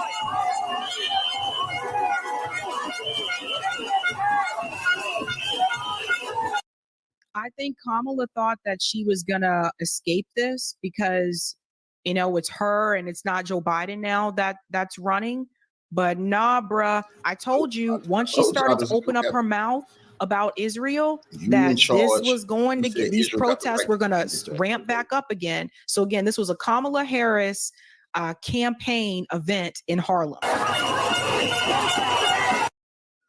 I'll just tune it in. I'm trying to.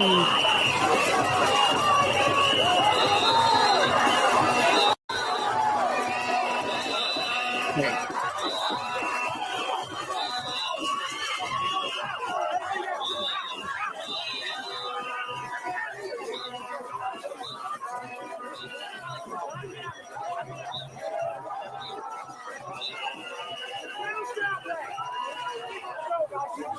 You guys notice the police are outnumbered, right?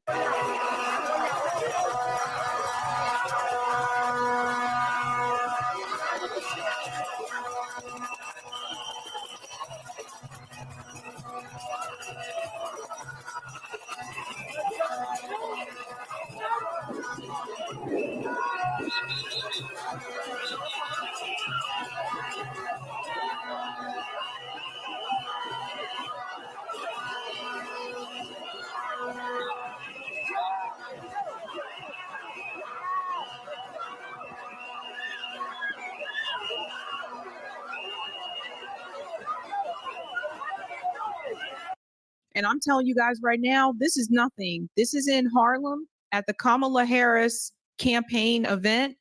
And I'm telling you, the DNC convention, I'm going to cover it. So I'll probably try to jump on stream Monday, Tuesday, and Wednesday, at least to get at least part of coverage of the DNC convention. So you'll probably expect to see me live, at least for those 3 days for that event, since I can't be there in person. But I'm just telling you guys right now, this is nothing compared to what I heard. Over 100,000 people are expected to be there. And that's just the pro-Palestinian protesters. So other people are coming to protest different things. So just keep that in mind. That's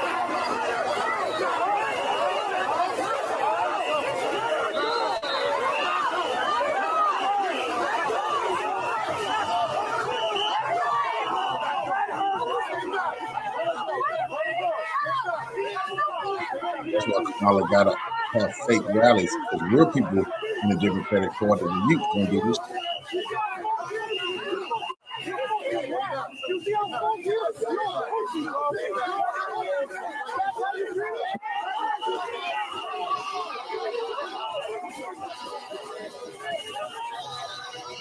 You can't go to no college, talk to no youngsters without it being some group tweets and sorority fraternal brothers. This says West 120. Sorry, I accidentally kissed my microphone. West 1, is that a 2 or 6? I think it says West 146th Street or 126th Street, I think.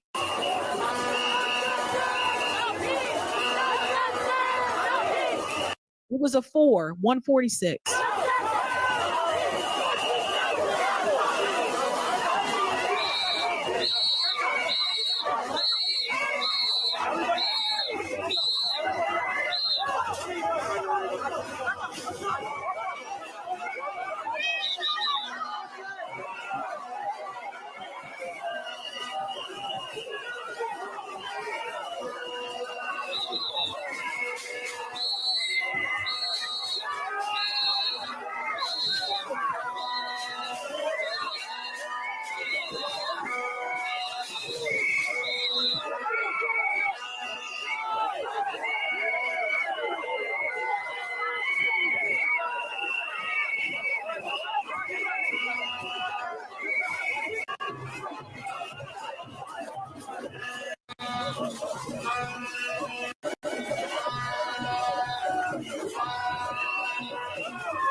You guys get the gist of it, right?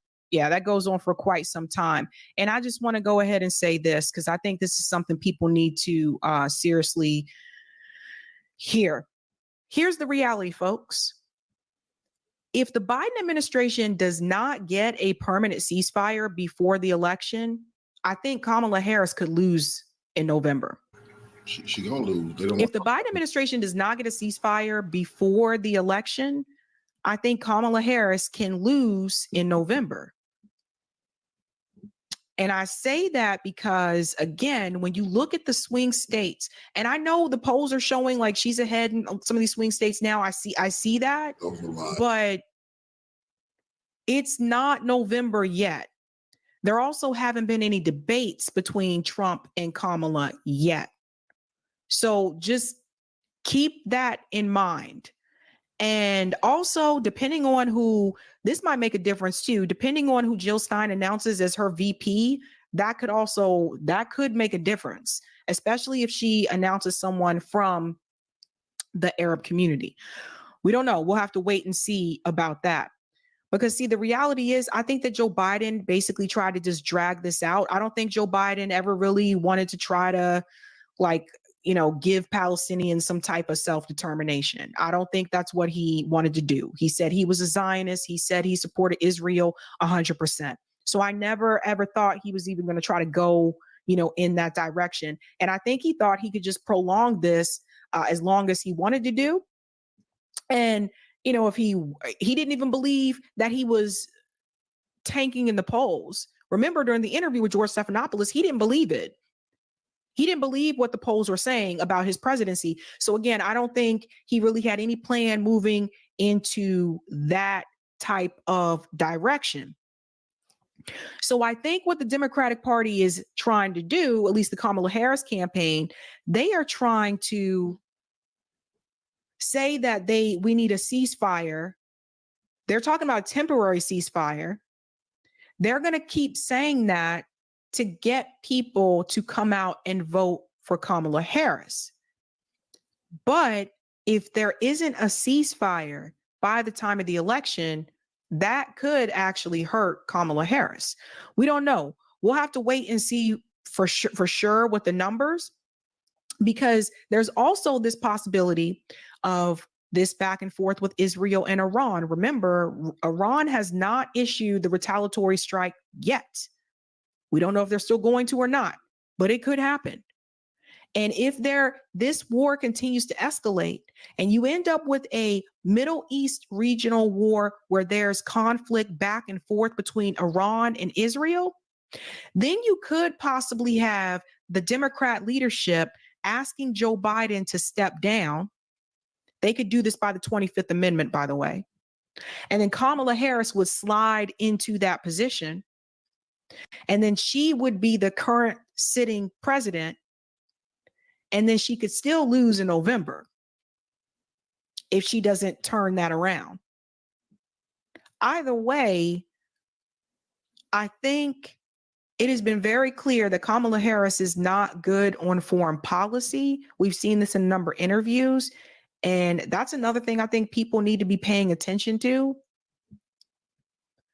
Do you really want Kamala Harris running this country when we have two international conflicts that the U.S. government? We have the war in Ukraine and we have the, Israel conflict.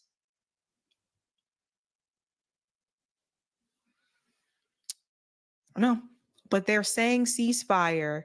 They're trying to drag that out as long as they can. Say ceasefire, so that the pro-Palestinian protesters will come out and support Kamala Harris. But I think that's only going to last so long.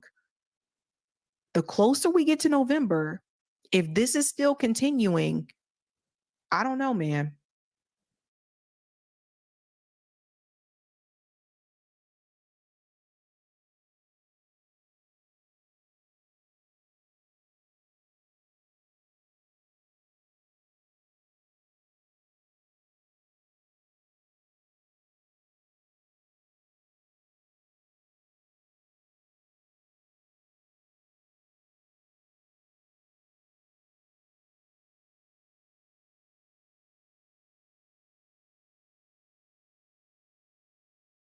before. As of now, the world seems to be busy with broader political issues. However, BRICS has been working secretly, and as of now, it not only has put a new payment system in place, but is attracting hundreds of countries. It's just unbelievable that 159 out of the 195 countries of the world have already committed to adopting this new BRICS payment system. What does that mean for the West-dominated SWIFT payment system? What are these countries that are joining hands with BRICS against the West's bullying payment system? In this video, let's learn about everything that is bringing nightmares to the West. So, what's the story? Until now, countries around the world have never been serious about considering the adoption of any other payment system than SWIFT. Therefore, earlier, when there were talks about BRICS developing and working on finding an alternative, it was considered impractical. That's because it was hard to believe a new alliance would make 195 countries in the world choose new, untested options. But guess what has happened? Today, 159 countries around the world are waiting for BRICS to make its payment system live so they can adopt it. This new BRICS payment platform is designed to facilitate trade among member countries without relying on the US dollar, marking a major advancement in their de-dollarization strategy. This initiative could be a game changer, not just for BRICS nations, but also for many other countries looking to reduce their dependence on the dollar. In recent years, BRICS has been actively working to decrease its reliance on the dollar, particularly in response to Western sanctions against Russia. The creation of this payment system is a clear push toward promoting the use of local currencies and alternative settlement methods for international trade. We are seeing that despite initial doubts, the concept has gained considerable momentum. Elvira Nabiullina, governor of Russia's central bank, clearly said that this new system will provide an alternative to SWIFT, the globally dominant financial messaging network. To make things easier to understand for those who believe SWIFT cannot be replaced, she said that similar systems are already in place in other countries. The success of this system will largely depend on the technical readiness and interest of the participating nations. And in this case, new participants are waiting in line to adopt the new payment system. Victoria Panova, head of Russia's BRICS Presidency Council, highlighted that developing this payment mechanism has become a top priority for the alliance. For many, this comes as a surprise because until now, BRICS has been denying that it's developing a new payment system. She explained that the system is intended to make trade and economic exchanges between BRICS countries more independent. This initiative is central to the agenda for the upcoming BRICS 2024 summit. Once the BRICS payment system is launched, it is expected to be operational immediately, potentially expanding trade opportunities within the alliance. With many nations eager to join BRICS, this new system could become a cornerstone of their economic strategies, offering a viable alternative to the US-dominated financial order. But how has Iran entered the debate and made the West nervous? Nasser Kanani, the spokesperson for Iran's Ministry of Foreign Affairs, has put forward a proposal to link the payment systems of all BRICS nations to streamline and enhance the efficiency of financial settlements between these countries. That's because Iran has the experience and expertise to survive despite facing strict sanctions. It knows how to bypass SWIFT and continue trade, making economies sanctions-proof. Kanani pointed out that the current geopolitical environment is ripe for such an initiative, particularly as BRICS countries are increasingly moving their trade payments to national currencies.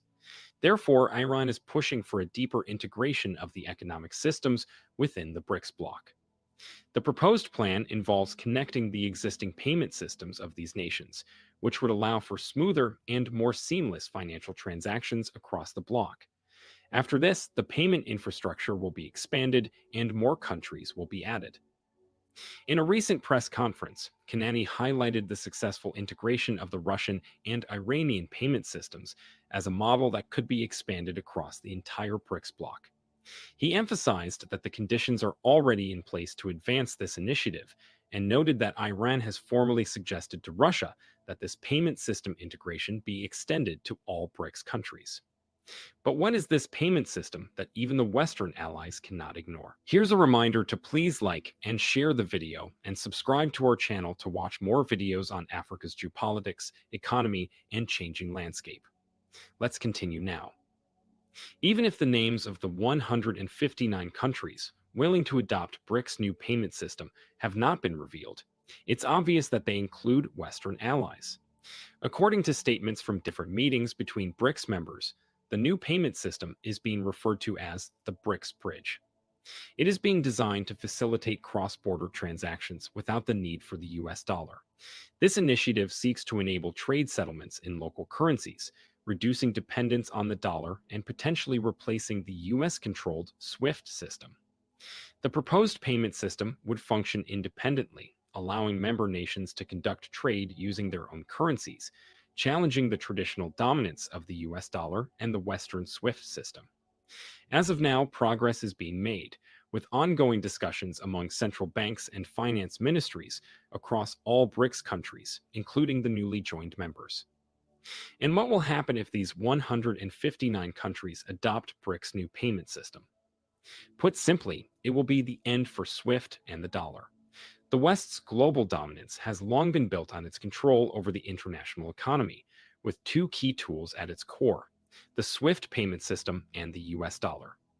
SWIFT functions as the backbone of global finance, providing a secure messaging network that banks and financial institutions rely on for international transactions.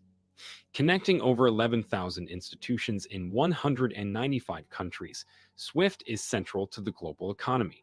In 2020, the network facilitated around 42 million messages per day, enabling the movement of trillions of dollars across borders. Meanwhile, the US dollar holds its status as the world's primary reserve currency. By 2022, the dollar accounted for nearly 60% of global foreign exchange reserves and was involved in about 88% of all foreign exchange transactions. This dominance means that most international trade, particularly in key commodities like oil, is priced and settled in dollars, ensuring a constant global demand for the currency. This demand, in turn, grants the United States significant leverage over global economic and financial systems.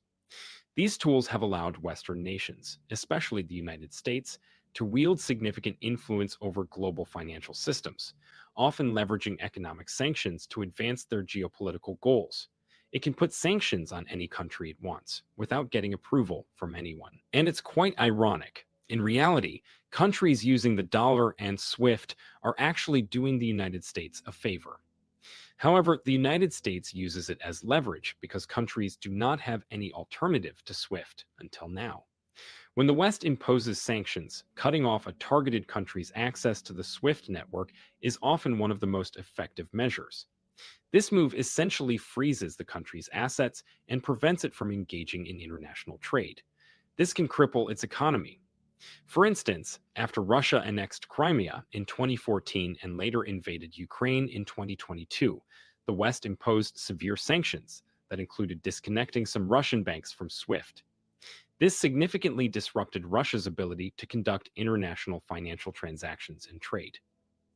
In response to these sanctions, and to reduce their vulnerability to Western financial pressure, Russia, along with its BRICS partners, has been actively developing an alternative financial system. And they have more chances of being succeeded because BRICS is a significant force in the global economy, representing about 41% of the world's population and nearly 37.3% of global GDP as of 2024. Their collective influence in global trade is substantial, and a move away from the dollar could have far-reaching implications for the international monetary system. BRICS countries have already begun trading among themselves in local currencies, reducing the global demand for the US dollar. An example of this shift is Russia's system for transmitting financial messages, SPFS, developed after the initial sanctions in 2014. Therefore, if the BRICS bridge gains widespread adoption, it could greatly diminish the West's ability to use economic sanctions as a foreign policy tool. Countries that trade using their local currencies outside of the dollar-dominated system would be less vulnerable to Western sanctions. This shift could lead to a more balanced global financial system, where power is more evenly distributed among various global players, reducing the United States' influence. Moreover, moving away from the US dollar could have significant economic repercussions for the United States. The global demand for dollars has allowed the US to maintain large trade deficits and sustain high levels of national debt. If this demand declines, it could lead to an oversupply of dollars, weakening the currency's value and potentially destabilizing the US economy. During this time, BRICS will be rising as the only suitable option for even the strongest of United States allies. Isn't it true that after the BRICS summit, the BRICS payment system will become a de facto choice of the world? What do you think? Will the West get any chance to lobby against the BRICS payment system? In the comment section right below, share your thoughts on when you are seeing SWIFT and the dollar to be the things of the past.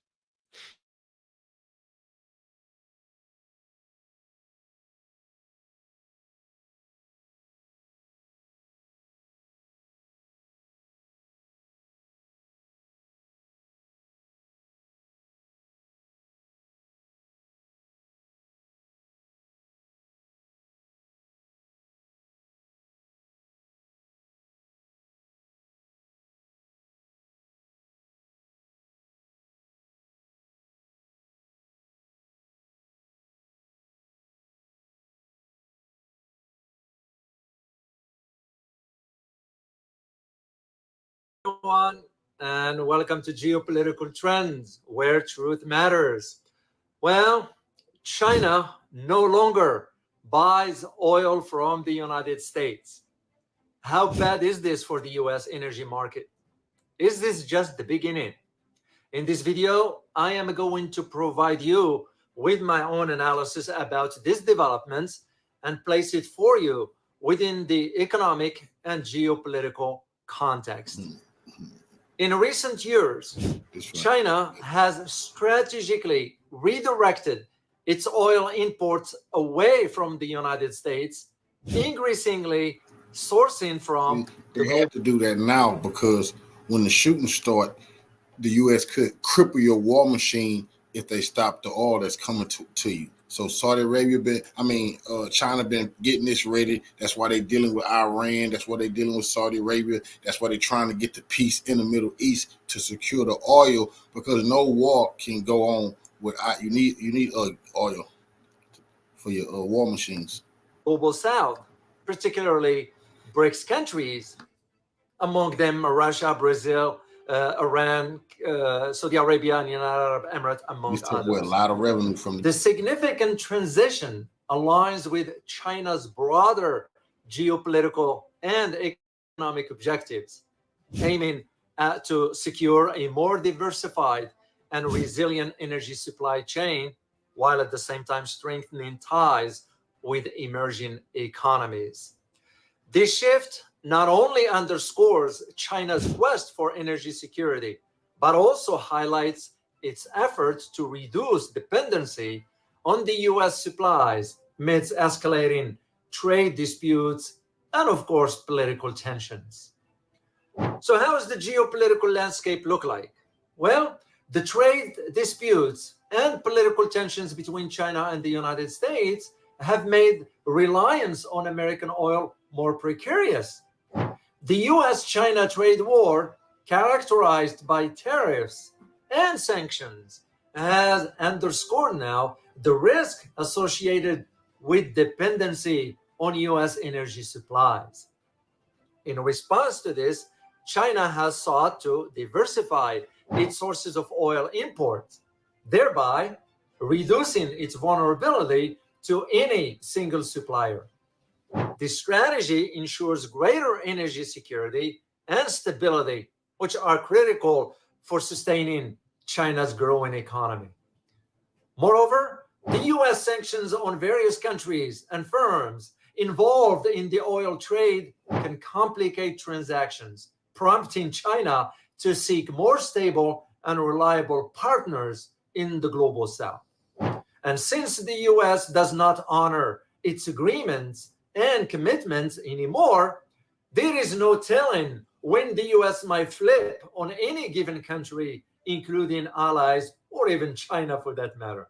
For instance, sanctions on Iran and Venezuela, both significant oil producers, have led China now to look towards alternatives that includes Russia and other BRICS nations as more dependable sources of energy. The role of BRICS in China's energy strategy overall. Well, the BRICS countries play a pivotal role in China's new energy strategy. Russia, for instance, has become a crucial supplier of oil to China. Despite Western sanctions on Russia following its military operations in Ukraine, the energy trade between China and Russia has flourished. This relationship is mutually beneficial. On one hand, Russia gains a stable market for its oil. On the other hand, China secures a reliable source of energy, less susceptible to Western political pressures. Brazil and South Africa also contribute to this diversified energy portfolio. Brazil, with its vast offshore oil reserves, provide an alternative source of crude oil.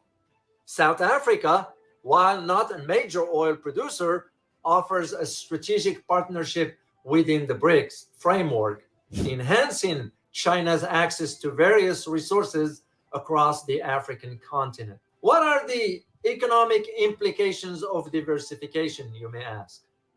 Diversifying oil imports has significant economic implications for China. By sourcing oil from multiple countries, China mitigates the risks associated with supply disruptions.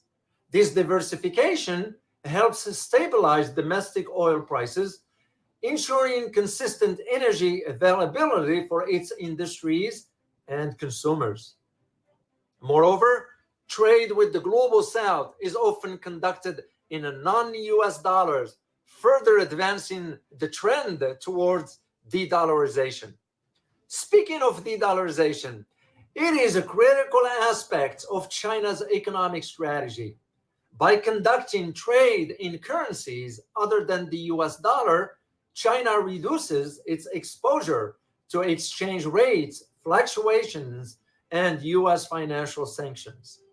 This shift could have significant implications for the US economy and its global hegemony, potentially weakening the US dollar dominance in international trade. What is the global impact of de-dollarization? Well, the move towards de-dollarization is not unique to China. It is a trend observed among several emerging economies. The use of alternative currencies in international trade diminishes the demand for US dollars, which can lead to a gradual erosion of the dollar's supremacy. For the US, this could mean reduced influence over global financial markets and a potential increase in borrowing costs as demand for dollar-denominated assets declines. Moreover, de-dollarization aligns with the broader objective of creating a more multipolar global financial system. By reducing reliance on the dollar, countries like China aim to foster a more balanced and equitable economic order, less dominated by any single nation. This shift is evident in various international forums where BRICS and other emerging economies advocate for reforms in global financial institutions. How about strategic partnership and future outlook? China's strategic shift in oil imports is part of a broader effort to build resilient and diversified economic partnership. The Belt and Road Initiative, known as BRI, for example, underscores China's commitment to enhancing connectivity and cooperation with countries across Asia, Africa, and Latin America. Through infrastructure, investments, and trade agreements, China aims to secure long-term access to vital resources, including oil, and rightly so.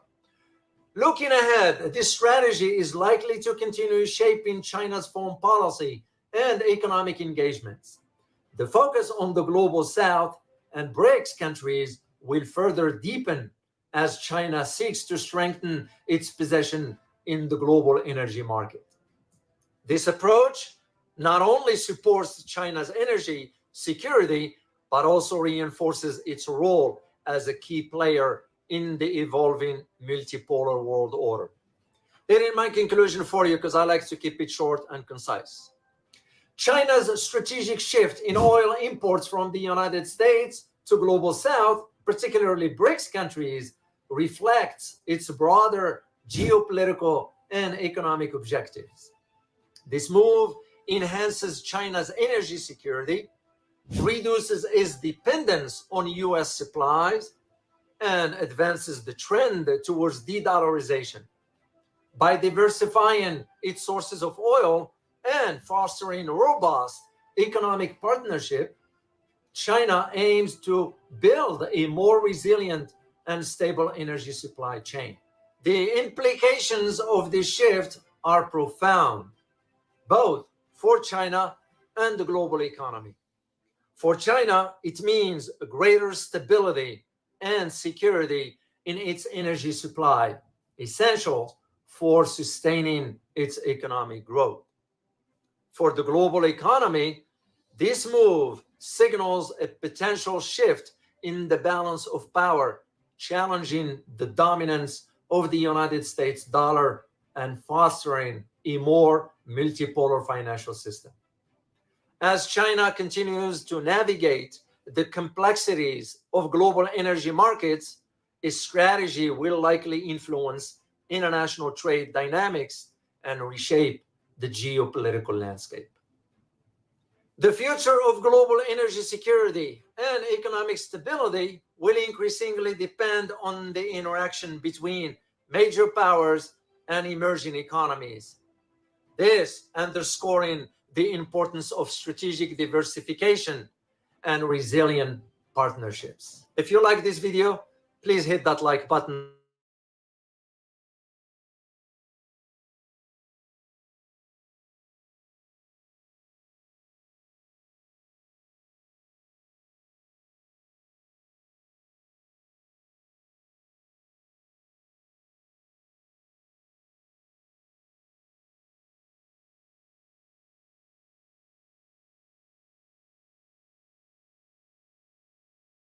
The United States has passed thousands of sanctions against China. U.S. government officials have targeted over 70 of China's most advanced tech companies, blocked entire areas like the autonomous region of Xinjiang from exporting goods to the U.S., and blocked hundreds of Chinese government officials from traveling to or even interacting with U.S. companies. All of these measures were passed with one simple goal in mind: stop the rise of China. U.S. sanctions against China should have crippled the Chinese economy. It should have stopped China's military from expanding. It should have stopped China's ability to advance technologically. If everything went according to plan, the United States should have easily had an enormous technological advantage over China. But remarkably, none of this came to pass. For example, one of America's stated goals with these sanctions was to stop China's ability to develop artificial intelligence. The US government believed that if China was able to develop AI, it could give the Chinese military an unfair advantage in future warfare. But if you look at this graph, it ranks the top companies in the world who have developed the most generative AI patents. And Chinese companies dominate 12 of the top 20 positions. There is only one American company ranked in the top 5.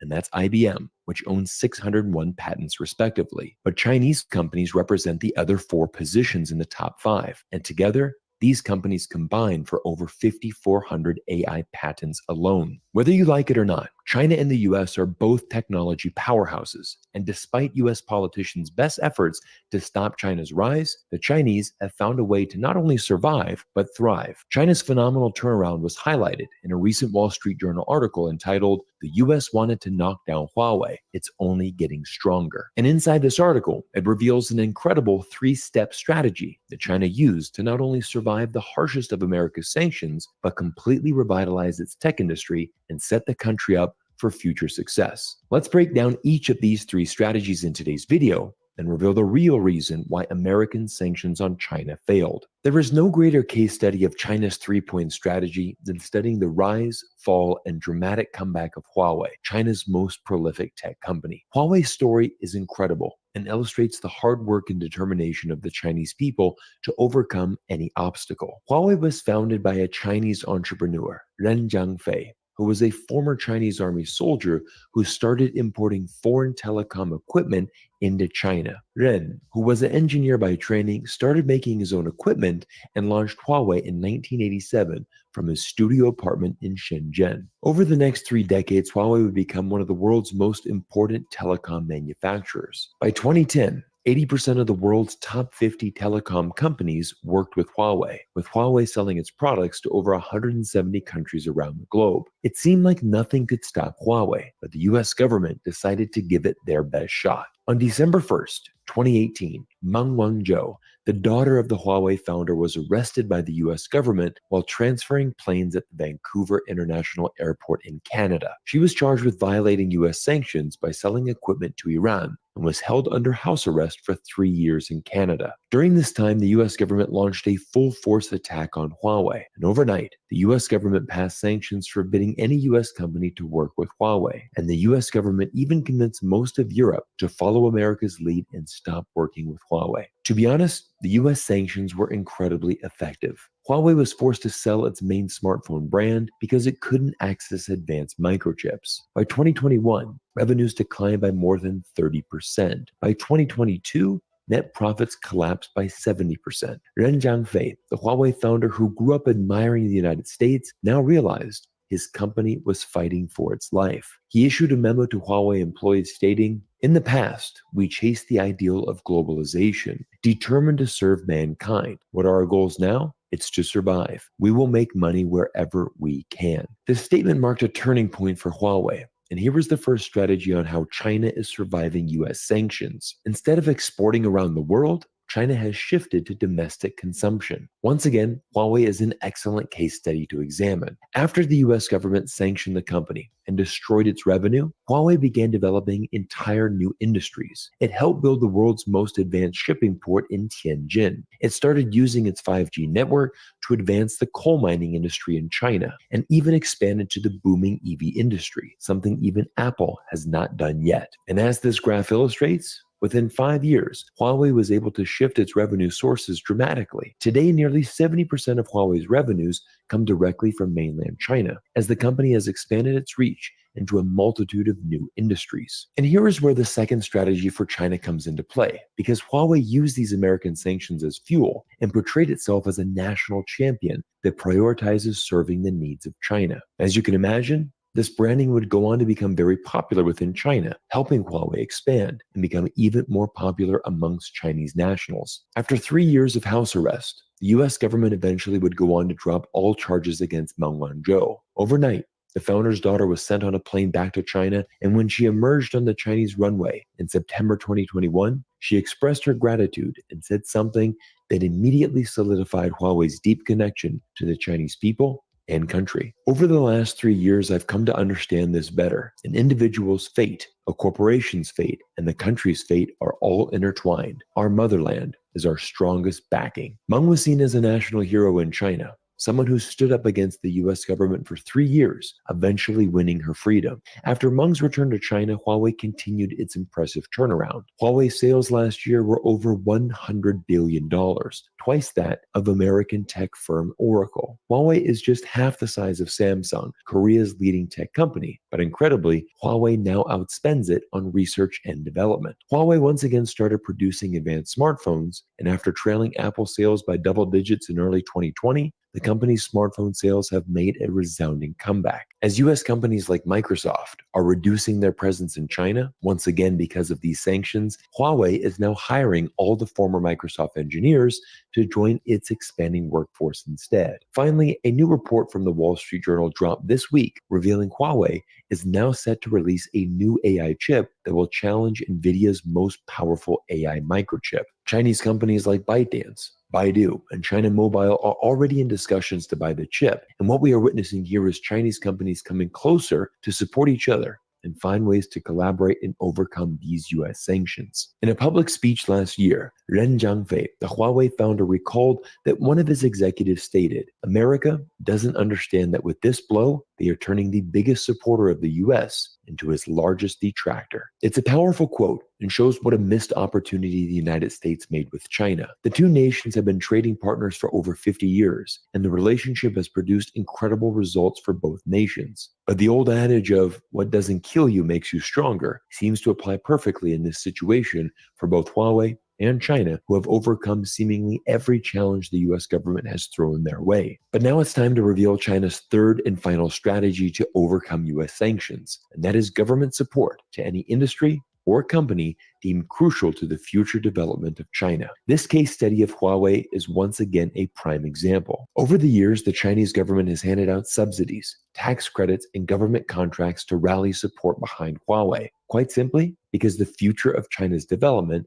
depends on Chinese companies not just surviving, but pushing the limits of innovation. Another powerful case study to examine is the incredible rise of the Chinese EV industry. For most of this century, foreign brands have dominated China's car market. Every year, they sold millions of cars and earned billions of dollars in profits. Chinese consumers love Buick, Volkswagen, BMW, Mercedes, and Toyota, and were happy to pay cash for the prestige of owning a brand that wasn't Chinese. One General Motors executive was quoted as saying, "China is our forever profit machine. We can bank on an easy $2 billion dividend every year." But now, that golden era is officially over. Sales and profits for foreign auto brands are vanishing, while auto executives in the US, Germany, and Japan are stunned by the speed and intensity of these changes. But what happened in the auto industry was a calculated move from the Chinese government, who at the turn of the century set out to become the top electric vehicle producer in the entire world. And without question,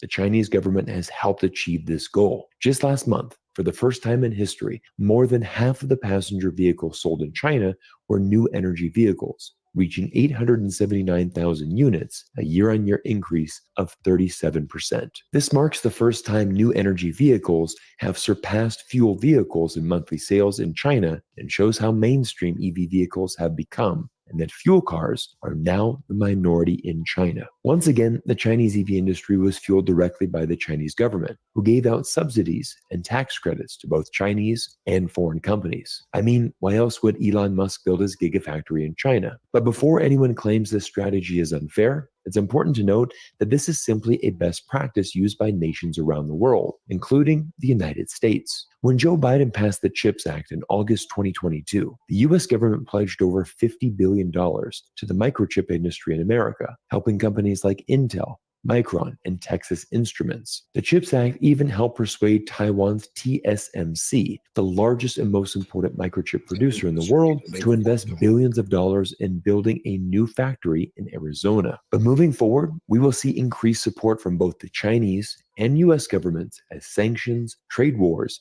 and uncertainty mark the future of US-China relations for the time being. But as always, you can count on this channel to help you stay informed. And before we go today, I want to briefly circle back to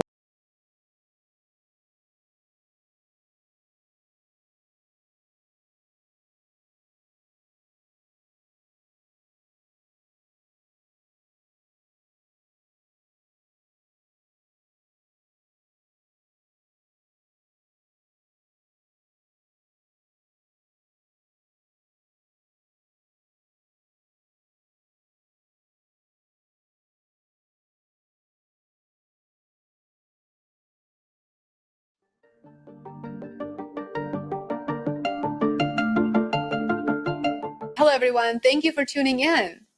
As the United States and its European allies imposed 25% to 100% tariffs on certain goods produced in China, they certainly were not expecting a very strong response in kind that will hit them where it hurts the most, their military capabilities.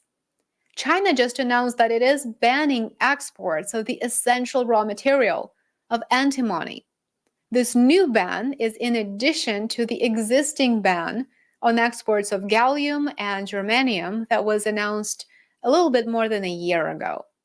Antimony is an essential raw material for a variety of civilian purposes, as well as for key military applications, including fuel, production of munitions, and production of explosives. Antimony is also used for semiconductors, by the way. So besides a direct hit to military industrial production capabilities, it will also hurt the United States' attempts to become a leader in the production of semiconductors.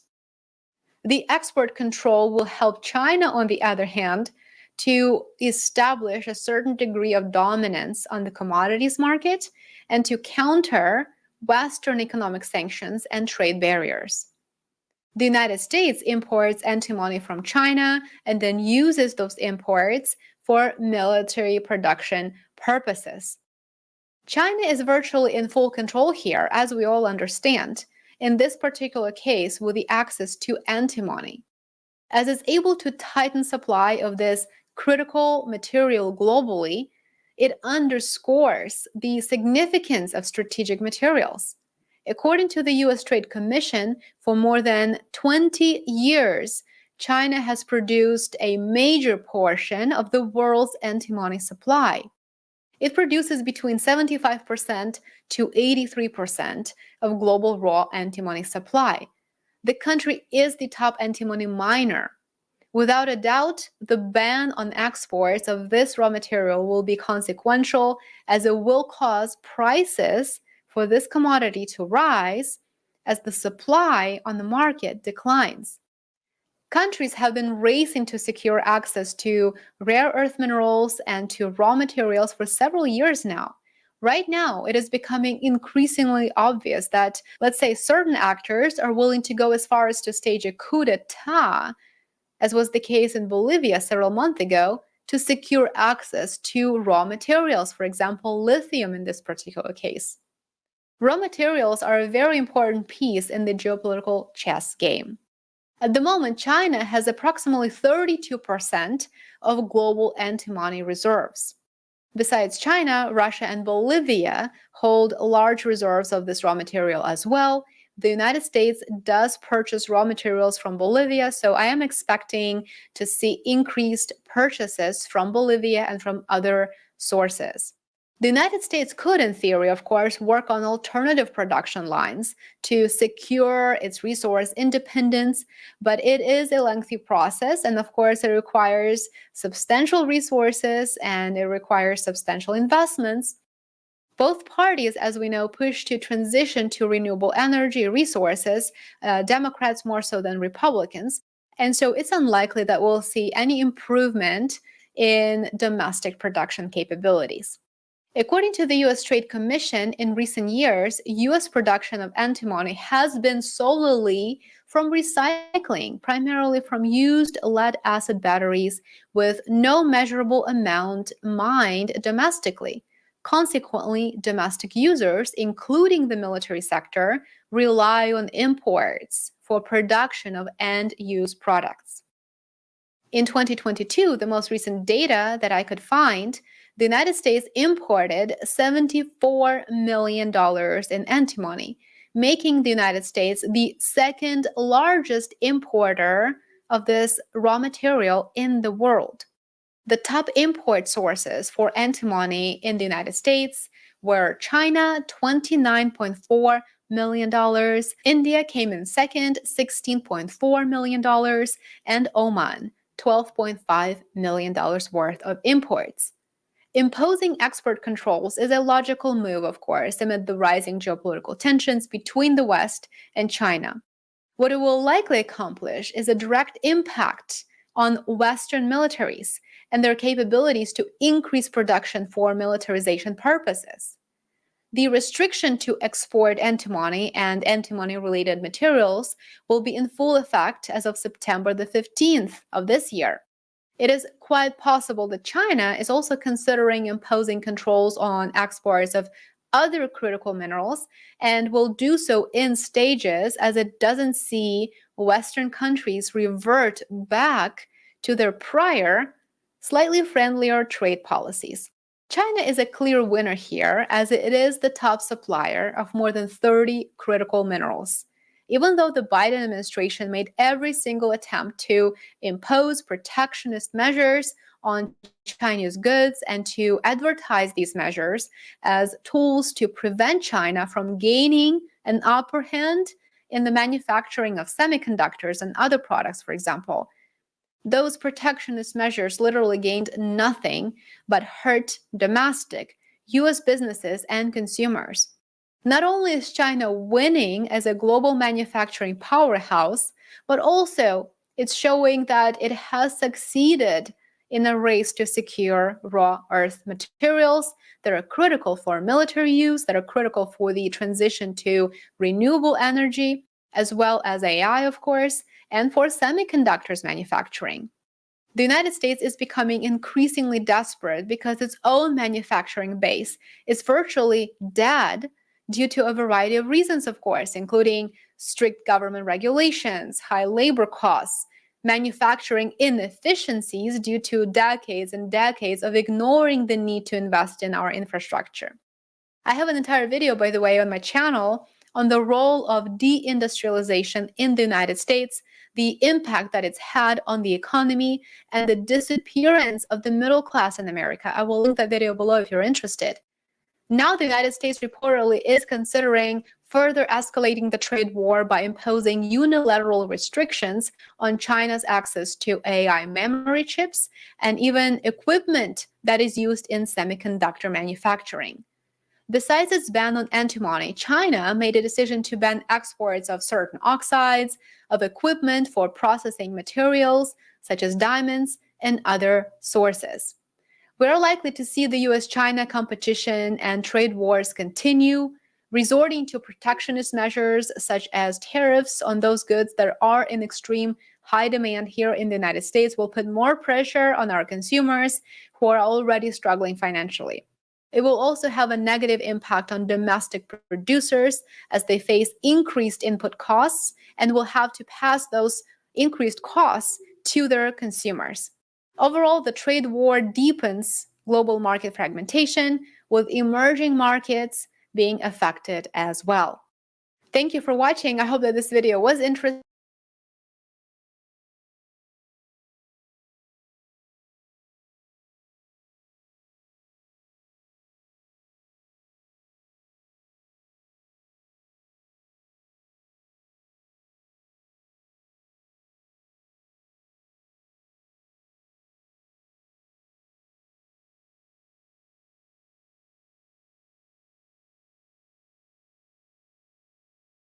As well. When China celebrated its 70th anniversary, it displayed some really advanced weaponry for the world to see, and that's got the entire world talking. China paraded the Dongfeng 17. It's also called the DF-17 ballistic missile system. In the hidden corners of military strategy rooms, a quiet but growing fear has started to take hold. One that unsettles even the most seasoned defense experts. China's formidable A2AD strategy is backed up by a piece of artistic weaponry that has stunned the world, representing a sign of changing times, where traditional military strengths may no longer hold the same weight. Today's episode will uncover how China's DF-17 hypersonic missile remains one of the main causes of nightmare for the US military. China's DF-17 missile, equipped with a hypersonic glide vehicle, is more than just a technological marvel. It represents a shift in the balance of power in the Indo-Pacific region. The United States, long accustomed to exerting its military dominance across the globe, now finds itself grappling with a weapon that challenges its supremacy. The DF-17 is not just another missile. It is a strategic game changer that has the potential to reshape the military landscape in Asia and beyond. The DF-17 is a cornerstone of China's anti-access, area denial, A2AD strategy, a concept designed to make it exceedingly difficult for any adversary, particularly the US, to operate military forces near China's shores. By extending its military reach, China is effectively saying that its coastal waters are off limits to foreign powers. The DF-17's ability to evade traditional missile defense systems gives China a significant upper hand in any potential conflict. This missile isn't merely about hitting targets. It's about denying the US military the ability to project power in a region that is increasingly under Beijing's influence. Imagine a scenario where US aircraft carriers, the very symbols of American military power, are unable to approach the Chinese coast without the looming threat of destruction by a DF-17 missile. This possibility is no longer confined to the realm of military theorists. It is a real and present danger that keeps Pentagon planners awake at night. The DF-17, with its combination of speed, range, and maneuverability, could render much of the US Navy's surface fleet vulnerable, effectively neutralizing one of the most potent tools in America's military arsenal. The development of the DF-17 points towards China's strategic foresight and its understanding of the unique advantages it holds in a conflict with the US. Beijing has correctly assessed that any war with the US would likely be fought close to its shores, where it enjoys a home field advantage. While the US would have to project power across vast distances, China would be defending its own territory, a fact that heavily favors Beijing in any potential confrontation. This is not about matching the US missile for missile, ship for ship, or plane for plane. It's about creating conditions where the US is effectively denied the ability to use its military power in China's backyard. The DF-17 is just one part of a broader Chinese strategy to establish dominance in the Indo-Pacific region. By building a robust A2AD network, China has created a security bubble that extends far beyond its borders, covering critical areas and potentially even Taiwan. The sheer number of missiles, drones, and other A2AD systems that China has developed means that it can overwhelm any attempt by the US to project power in these areas. In the event of a conflict, China could rapidly deploy these weapons, effectively bottling up US forces and preventing them from gaining a foothold in the region. The DF-17, a medium-range ballistic missile, MRBM, equipped with a hypersonic glide vehicle, HGV, represents the cutting edge of this strategy. Capable of flying at speeds exceeding Mach 5 and performing radical maneuvers during flight, the DF-17 can outpace and outmaneuver traditional anti-missile defenses. This makes it an exceptionally difficult target to intercept, even with advanced systems like the US THAAD, Terminal High Altitude Area Defense, or Patriot missiles. The DF-17 was first introduced to the public during China's National Day military parade in October 2019, but its development had been underway for several years prior. The missile's design allows it to strike targets with precision while remaining highly survivable against defensive countermeasures. One of the most insane aspects of the DF-17 is its range, which is estimated to be between 1,918 and 1,553 miles. This means that it can strike US military bases and naval assets well beyond China's immediate vicinity, complicating the US's ability to respond effectively in a crisis. In particular, the missile's range poses a direct threat to US aircraft carriers, which have traditionally been the linchpin of American power projection in the Indo-Pacific. The prospect of these carriers being within striking distance of a DF-17 missile is a nightmare scenario for US military planners. It raises a crucial question. How can the US maintain its strategic presence in the region when its most powerful assets are at such risk? And what if the US fails to develop these countermeasures in time? The implications are a lot. Without the ability to defend against hypersonic missiles like the DF-17, the US military's ability to operate in the Indo-Pacific would be severely compromised. This could lead to a situation where the US is unable to interfere into regional matters, which is much needed. The balance of power, which has been tilted in favor of the US for decades, has shifted decisively towards China, with far-reaching consequences for the former world power. Also, the DF-17's versatility adds another layer of complexity to the US's strategic calculations. While the missile is primarily designed for conventional strikes, it can also be equipped with a nuclear warhead. This dual capability makes the DF-17 a potent tool for both strategic deterrence and offensive operations. The Chinese military has already made it clear that in the event of a war with the US, it would not hesitate to target American aircraft carriers, even suggesting that it could sink up to 3 of them. Such claims may have been laughed off in the past, but the reality is that China now possesses the capability to back up these threats with action. It might be crucial for Washington to recognize that the world has changed since the end of the Cold War.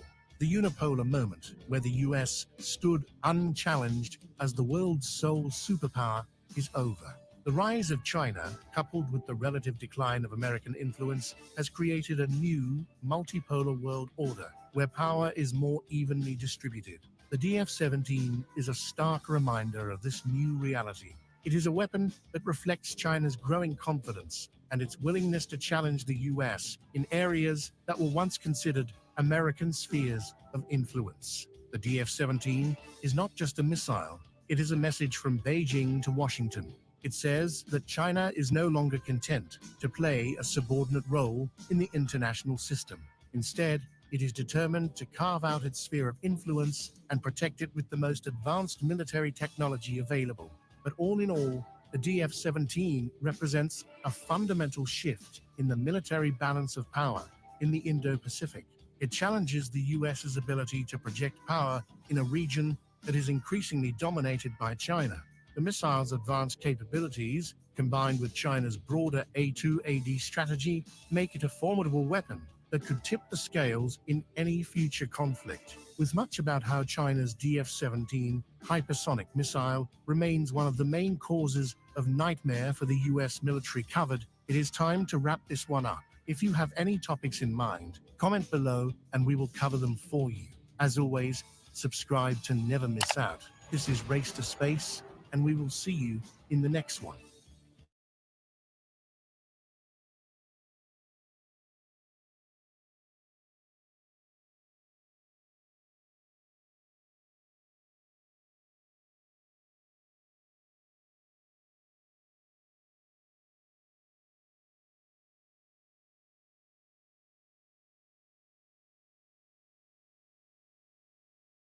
Trump has not punished senior Saudi leaders. Would you? Yes, and I would make it very clear. We were not going to, in fact, sell more weapons to them. The United States has agreed to resume selling offensive weapons to Saudi Arabia.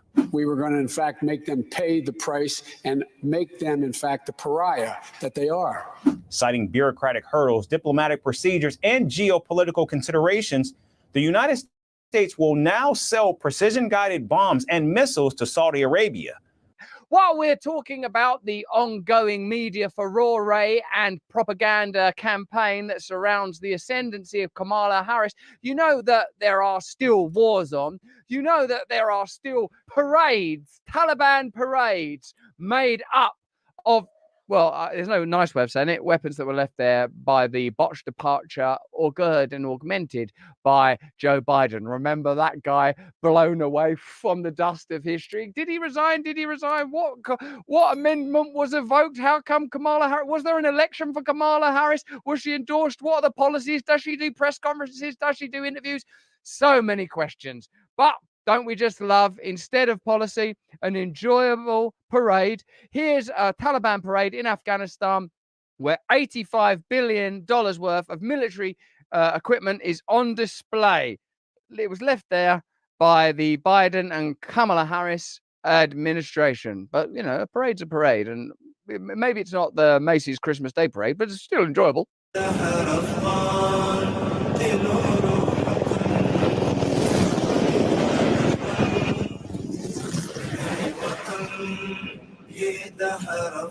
M15 چې لرونکي امریکایي ټانګونه د جګړې ډګر ته د پرسونل د انتقال پرمختللي ټانګونه دي چې د جګړې په ډګر کې ترې ګټه اخیستل کیږي. دا زغرواله واسطه د ماشینګنو او ټانک ضد وسلو د انتقال ظرفیت لري او تر ډیره برید د توغندیو، مرمیو او ماینونو په وړاندې مقاومت لري. They've done a good job of learning how to use that equipment, haven't they? They've really adjusted over there in the Taliban to like those tanks. They're all that's taxpayer, that's American taxpayer tanks, is it? That's all stuff like, where did you get that tank? Well, actually, I don't like to see people like, imagine if you gave something to a charity shop or and like then you saw someone else wearing it. Like if I gave this to a charity shop, and I never would because I adore this garment. But if I saw someone subsequently wearing it, I think I'd really question my original charity. Now, if this had been left by Kamala Harris and Joe Biden somewhere in Afghanistan, and then I saw people do it in a parade, I think I would feel agitated. And, you can't do too much damage with this beautiful garment. And with some of those tanks, they do look very efficient. I mean, I don't know what they're doing over there at Raytheon, Northrop Grumman, Boeing, etc. But they do make some pretty fine military equipment. And I should clarify, they're not a sponsor.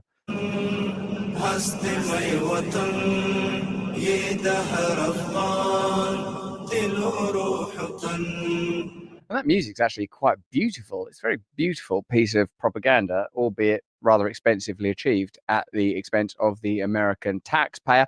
There are still weapons making their way out into the world. Apparently, pariah Saudi Arabia are doing some pretty good deals for offensive weaponry with the United States government. I do remember that Joe Biden, hey, forget that guy. He's gone like old skin cells, like his own memory, just distant. It's Kamala Harris now. Can't you stay with it? It's like a trend.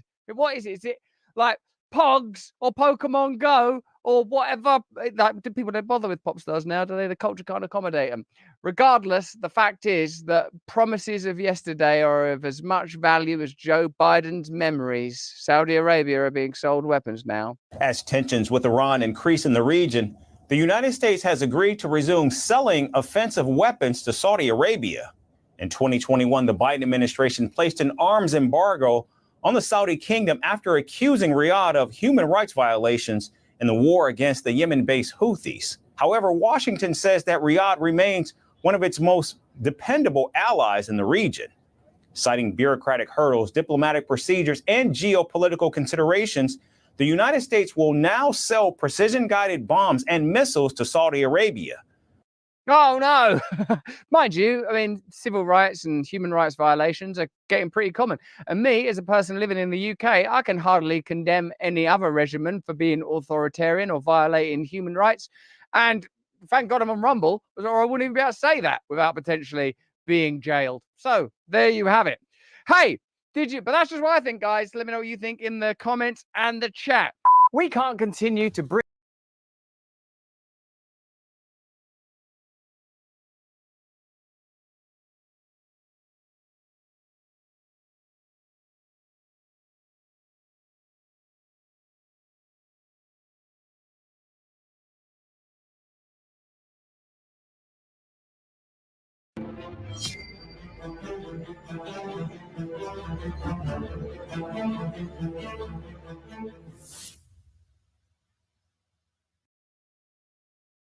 In just one day, several Ukrainian air defense systems, most of which were supplied by NATO, were reduced to dust after the arrival of Russian missile packages.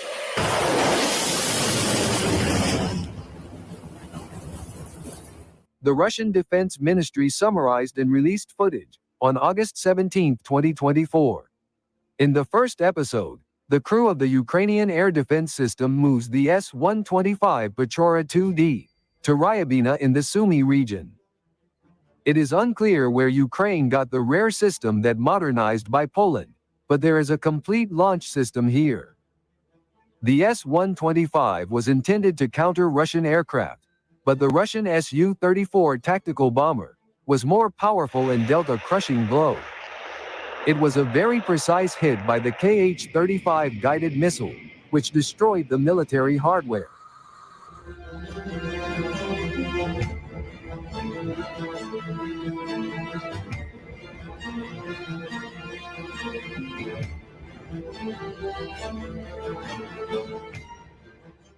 In the same region, the German-made Iris-T air defense system vehicle, at a prepared combat position in the area of the Sinoy settlement, as well detected by Russian UAV operator. The video shows the destruction of the system, after the reconnaissance drone called the crew of the Iskander-M operational tactical missile system to launch an attack. Objective control data confirmed the involvement of Iris-T and Ukrainian personnel servicing the combat vehicles of the complex. The hardware, with the aim of shooting down aircraft carrying out strikes on deep locations, is now facing a very bad day.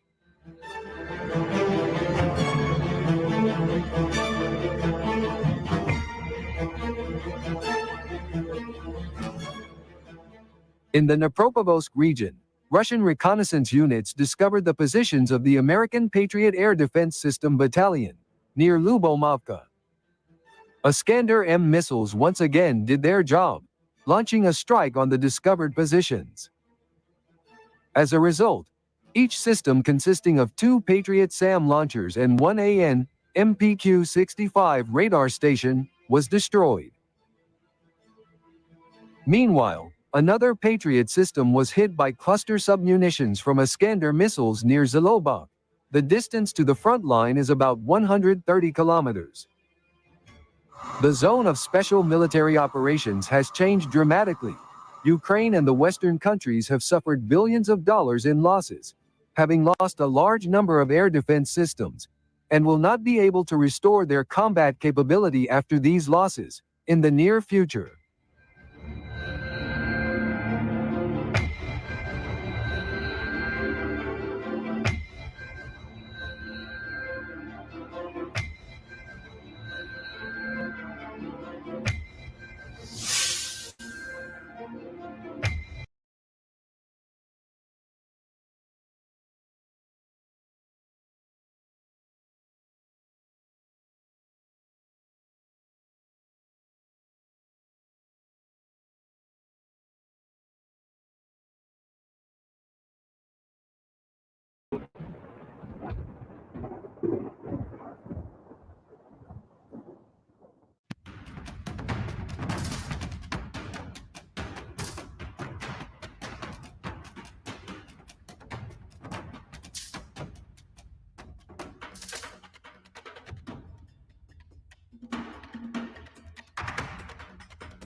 It has been almost 2 weeks since the Ukrainian armed forces invaded the Kursk region.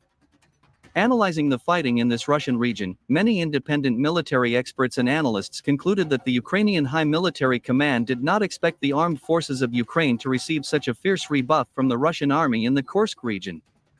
Indeed, before the invasion of the armed forces of Ukraine into the Kursk region, there were no well-fortified strongholds and powerful border detachments in this region of Russia. There were only small military units, or conscripts served, who had not even seen a machine gun in their lives. As it turned out, this is exactly what the Ukrainian General Staff and their NATO advisors hoped for during the invasion of the Kursk region by the armed forces of Ukraine. They thought that the lack of well-armed and experienced units of the Russian army in the Kursk region would allow the armed forces of Ukraine to easily reach the city of Kurchatov and capture the Kursk nuclear power plant. Revolutionary salute to our new member of the House of Revolution, our brother Michael A.R. Bay. Revolutionary salute. I appreciate you joining the House of Revolution, brother. Revolution is a way of life, and I definitely appreciate the love.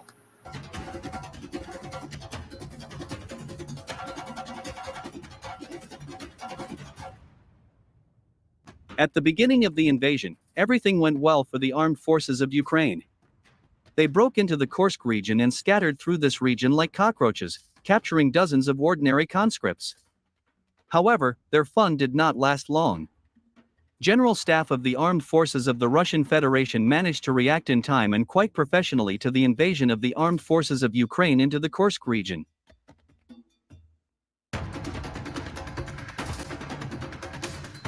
A few hours after the invasion of the Ukrainian army, experienced units of the grouping of troops under the designation Sever appeared in the Kursk region. It was these professional Russian soldiers who managed to stop the armed forces of Ukraine on the outskirts of the city of Kurchatov, as a result of which the Ukrainian army lost precious time and was forced to change its action plan on the move.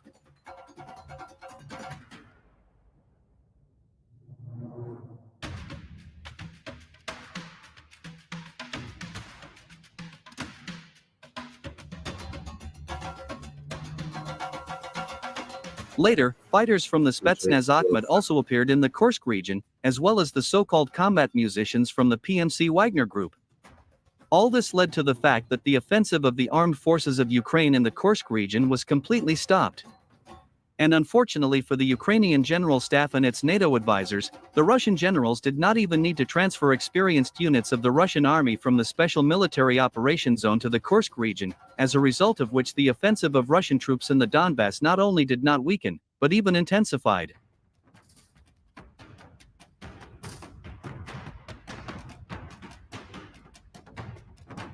According to the commander of the Spetsnaz Akhmat, General Apty Yaladanov, the Russian army is in full control of the situation in the Kursk region, and continues the systematic destruction of the units of the armed forces of Ukraine in this Russian region. At the same time, the general confirmed that the armed forces of Ukraine do not fully control the town of Sudza.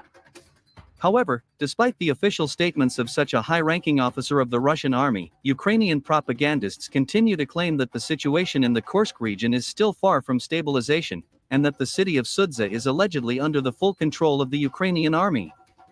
As evidence, they cite footage of Italian journalists that were allegedly taken in the city of Sudza. At the same time, it is worth noting that the commander of one of the groups of the 204th Regiment of the Spetsnaz Akhmat also refuted the statement of Ukrainian propaganda that the city of Sudza is allegedly controlled by the armed forces of Ukraine. As it turned out, on the night of August 17, 2024, the fighters of Spetsnaz Akhmat unblocked and evacuated 100 civilians and about 20 conscripts from the town of Sudza. It is reported that the fighters of Spetsnaz Akhmat would never have been able to evacuate civilians from Sudza if the armed forces of Ukraine had fully controlled this settlement.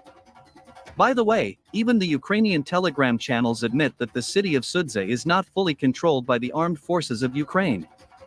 According to them, the eastern part of the city is still not under the control of the Ukrainian army.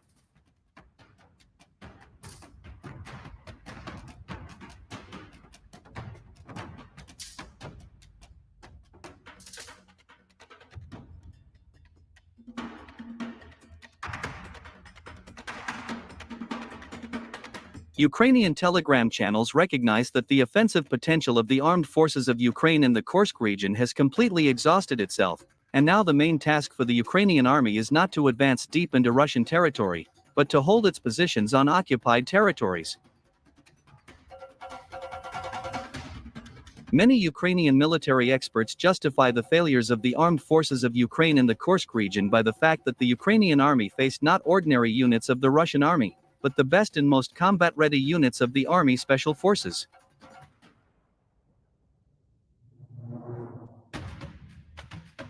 The concern of Ukrainian experts and Telegram channels is also caused by the fact that over the past 5 days, the number of voluntarily surrendered Ukrainian soldiers in the Kursk region has increased to 150 people. And this figure continues to grow rapidly. It is reported that Ukrainian soldiers surrender to the Russian army every day, in almost all areas of the Kursk region. For example, on August 17, 2024, 30 Ukrainian soldiers and officers voluntarily surrendered to Russian troops near the village of Komarovka. It is reported that Ukrainian militants informed the Russians of their desire to surrender through a specially created channel in the Telegram messenger. All this indicates that even the most ardent Ukrainian nationalists no longer believe in the success of the armed forces of Ukraine in the Kursk region, and are simply trying to save their lives.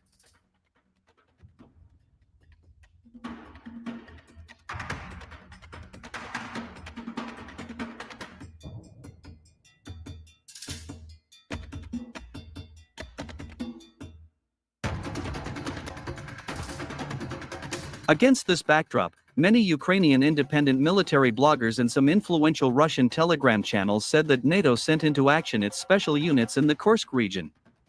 It is reported that these units are fighting in the Kursk region under a false flag, as so-called volunteers. It is reported that in addition to French and Polish soldiers, U.S. Army Rangers have also appeared in the Kursk region. Their main task is to prevent the retreat of the armed forces of Ukraine from the Kursk region, and strengthen the protection of occupied territories.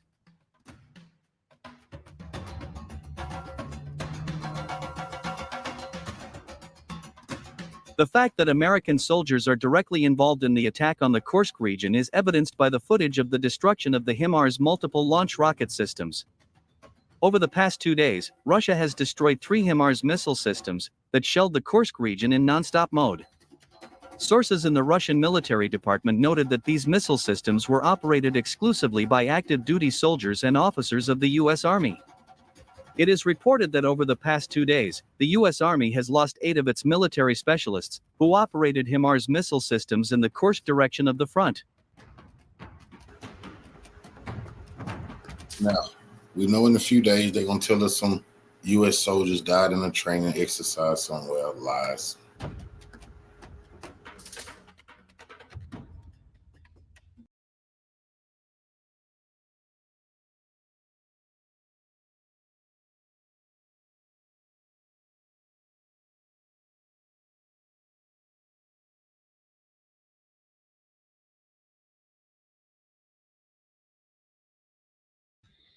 Today is August 18th, 2024. As Ukrainian forces continue operating in the Kursk region of Russia, across the border from Ukraine's Sumy region, the rest of the line of contact along which the actual war is taking place, Russian forces continue to make significant and I would say irreversible gains. And as part of this process, what is left of Ukrainian manpower and equipment is being grinded down.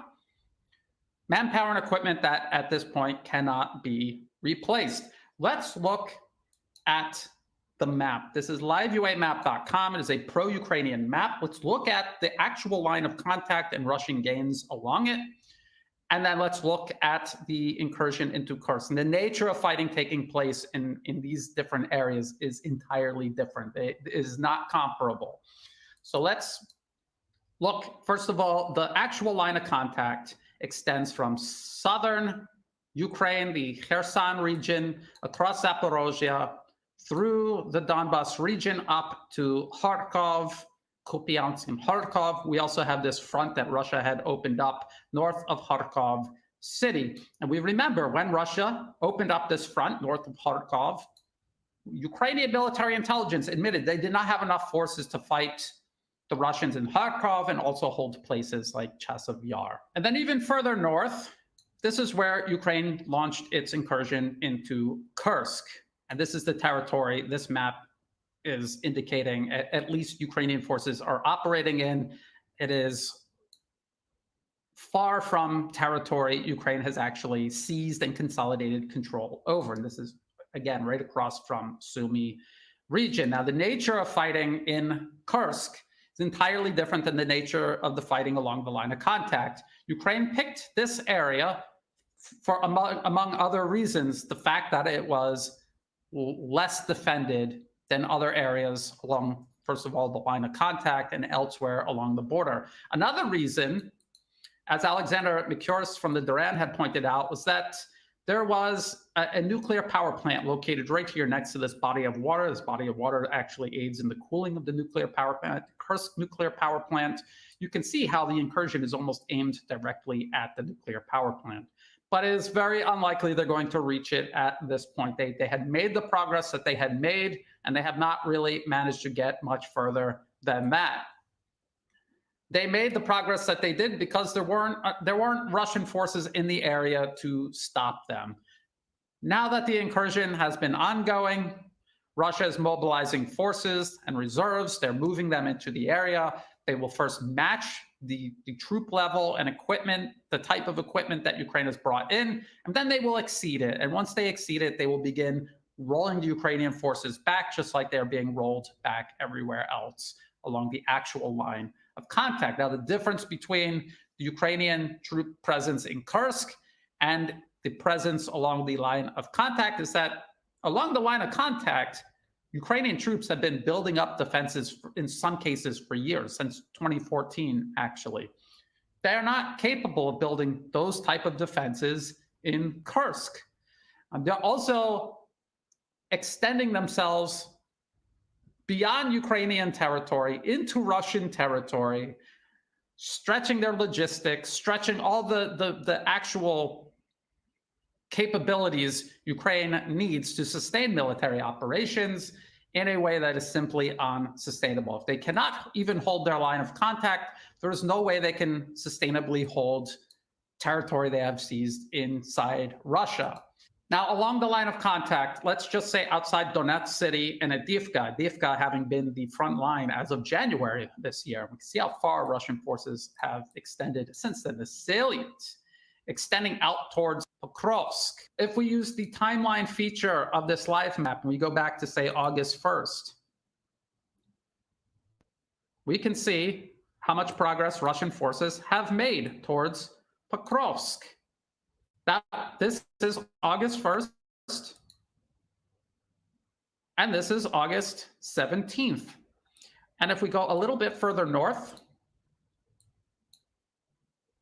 Toretsk and New York, we can see Russian forces now hold New York. As of August 1st, Russian forces did not hold New York. They were just outside of it. As of August 17th, Russian forces, according to a pro-Ukrainian map, now hold New York, and they continue moving onward. When Russia takes this territory, they do so in a sustainable manner. They are building heavy defensive lines that allow them to hold that. They are moving their logistics up incrementally behind it. They're not overextending themselves. They have the ability to continue pushing forward, overwhelming Ukrainian forces while building up their own military power in the process. This is a war of attrition. That is not what is happening for Ukraine in Kursk. They have assembled all of this manpower and equipment. They have sent it up there, and now is being hunted down, destroyed, closed in on by a growing number of Russian forces being brought into the area. Russia has the manpower and equipment, as well as the ammunition to spare for that type of operation. Ukraine, admittedly, does not. Now, what impact has Ukraine's incursion into Kursk had on the rest of the line of contact, according to Ukrainian troops along the line of contact themselves? Well, we can just take a look at this article from Politico. This was as of August 15th, 2024. As Kiev makes gains in Kursk, Russia strikes back in Donetsk. And it also said Ukraine captured a record 102 Russian soldiers in the Kursk region in one day. And this is, according to Ukraine. While the successes of the surprise Kursk operation have boosted Kiev's morale, what difference does that make if you have not changed any of the fundamental reasons? You're losing the war in the first place, which is why morale is low in the first place. What sense does any of this make? It makes none. Russian forces are striking back, capturing more territory around Ukraine's Donetsk region. Then they cite the spokesman of Ukraine's 110th Mechanized Brigade, which they say is currently deployed in the Pokrovsk region in Donetsk. This is where the Russian salient is aimed at, west of Donetsk city and Avdiivka. So they're citing the spokesman, and this is what he says. Since Ukraine launched the Kursk offensive, I would say things have become worse in our part of the front. We have been getting even less ammo than before, and Russians are pushing. Over the past 24 hours, Russia occupied several villages in the Donetsk region, according to an update posted by Deep State, a war mapping project close to Ukraine's defense ministry. So even a mapping project connected to the Ukrainian Ministry of Defense is admitting that Russian forces are making these gains along the actual line of contact. Heavily fortified Ukrainian positions are being overrun and taken over by Russian forces. And these are positions Ukraine is not going to get back. They made their progress in Kursk specifically because Russian defenses were thin there. Now that the incursion is underway, Russia is mobilizing forces to confront those Ukrainian troops. This is not something that is sustainable for Ukraine. They had the element of surprise to their advantage. That element of surprise has long since passed. And now it's just a matter of who can mobilize more troops, more military equipment, who has more ammunition on hand, and that is Russia. We also have articles like this. This is from Forbes. Now, in the past week, I have seen footage of Ukrainian Patriot missile systems being destroyed, Iris-T systems from Germany destroyed, HIMARS. The Western media is going to begin writing articles about these irreplaceable systems being destroyed. And a place that you will often see admit to these losses is Forbes, David Axe, who is otherwise extremely enthusiastically pro-Ukrainian, but he does admit when indisputably, Ukraine is suffering serious losses. And in this case, he's talking about British Challenger 2 tanks roll into Kursk as Ukraine's invasion of Russia grinds into its 11th day. Now, this is ridiculous. Ukraine's invasion of Russia. It is a localized incursion into Kursk. It is by no means an invasion. Ukraine has no means of actually truly invading Russia. They're going into this very small part of Kursk. Now, how does he know Challenger 2 tanks are in Kursk? Well, if you scroll down, you will see that there's actually a video included in this post of the Challenger 2 tank being hunted by Russian drones and destroyed. The link to that article and the accompanying video will be in the video description below. And this comes as no surprise. The loss of large amounts of Ukrainian manpower and equipment is going to happen if they decide to come out from behind their extensive defensive networks and they move out into open territory, especially if they move into Russian territory. All of this equipment is going to be out in the open and is going to be hunted down by Russian forces who exist in larger numbers, have a larger amount of equipment and ammunition at their disposal to do so. Just like in the 2023 offensive, all Ukraine is doing by moving into Kursk is accelerating the collapse of their own fighting capacity. They are making it easier for Russia to find and destroy this equipment at a much faster rate than if they had stayed behind their defensive lines. Defensive lines they are not even able to hold onto, but then when they move out from behind them, they accelerate this process. This happened during the 2022 Kharkov and Kherson offensive, happened again in the 2023 offensive in the Zaporozhye region, and now it is happening again with this incursion into Kursk. It is an absolute disaster, but as I pointed out in my previous update, this was not about turning the tide of the war. This is about raising the cost as high as possible for Russia before Ukrainian fighting capacity completely collapses. Again, if you look at the live map and you look at the Kursk incursion, you can see how it was aimed directly at the Kursk nuclear power plant here. And had they reached that, it could have been catastrophic for Russia. I don't believe it would have turned the tide of the fighting, but it most certainly would have raised the cost for Russia. The incursion itself has raised the cost for Russia. It does not change the strategic lay of the conflict itself, but it certainly raises the cost for Russia in a number of ways. Now, I want to talk about a couple of questions people have had about the Kursk incursion.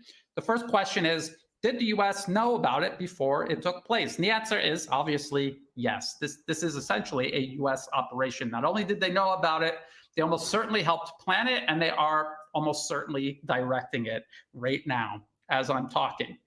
How do we know this? As Mark Swoboda pointed out in a recent interview he gave, the CIA had consolidated control over Ukrainian intelligence, both state intelligence and military intelligence. The New York Times wrote an entire article about a network of CIA bases built along the Ukrainian-Russian border, including in the very area this incursion was launched from. Let's take a look at that article. The Spy War, how the CIA secretly helps Ukraine fight Putin. For more than a decade, the United States has nurtured a secret intelligence partnership with Ukraine that is now critical for both countries in countering Russia. So this network was almost certainly part of planning for this incursion. It's almost certainly part of executing it. This is what the article said, and this article is from February 2024, so just earlier this year. Now entering the third year of the war that has claimed hundreds of thousands of lives, the intelligence partnership between Washington and Kiev is the linchpin of Ukraine's ability to defend itself. The CIA and other American intelligence agencies provide intelligence for targeted missile strikes, track Russian troop movements, and help support spy networks. Almost all of the long-range strikes Ukraine carries out is made possible by the US. And without that intelligence support, these long-range strikes would be next to impossible for Ukraine to carry out. But the partnership is no wartime creation. So this did not happen over the course of the special military operation beginning in early 2022. This has been going on since the US politically captured Ukraine in 2014. And then the article explains it has transformed Ukraine, whose intelligence agencies were long seen as thoroughly compromised by Russia, into one of Washington's most important intelligence partners against the Kremlin today. The listening post in the Ukrainian forest is part of, because in the beginning of the article they talked about this listening post, it's part of a CIA-supported network of spy bases constructed in the past 8 years that includes 12 secret locations along the Russian border. So again, these areas that Ukraine launches these incursions into Russia, these are where the CIA bases are located. This is what the CIA is there to do. This is exactly what the CIA was doing along the Turkish-Syrian border from 2011 onward, facilitating the Al-Qaeda-ISIS proxy war the US was waging against the Syrian government. The New York Times article even talks about how the CIA trained entire units to operate inside Russian territory. So it says around 2016, the CIA began training an elite Ukrainian commando force known as Unit 2245. And one officer in that unit was Bundanov, now the general leading Ukraine's military intelligence. And the CIA also helped train a new generation of Ukrainian spies who operated inside Russia, across Europe, and in Cuba and other places where the Russians have a large presence. And then if you read through the entire article, which will be linked to in the video description below, they talk about how this Unit 2245, how they conducted military incursions into Russian territory, and all the incursion into Kursk is a large-scale version of that. We also remember the US admitting to planning the Ukrainian 2023 offensive.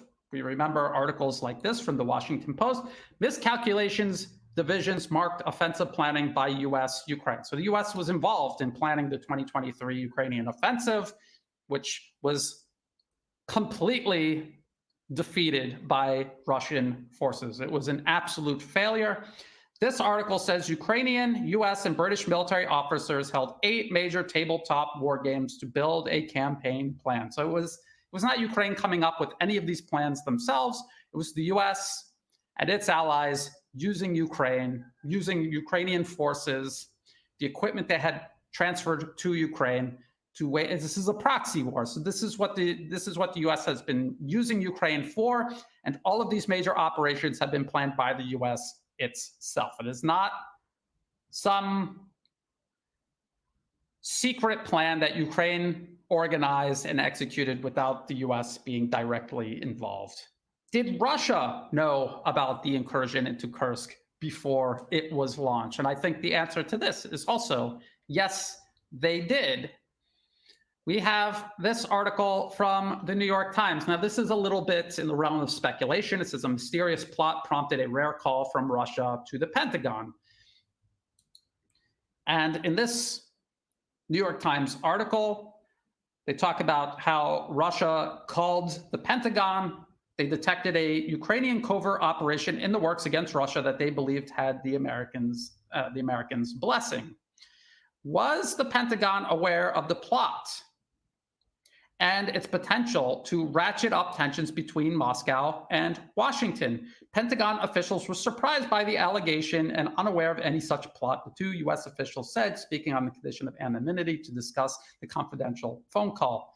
But whatever was revealed, it was taken seriously enough that the Americans contacted the Ukrainians and said, essentially, if you're thinking about doing something like this, don't. So if the Ukrainians were thinking about a large-scale military incursion into Kursk aimed at the Kursk nuclear power plant,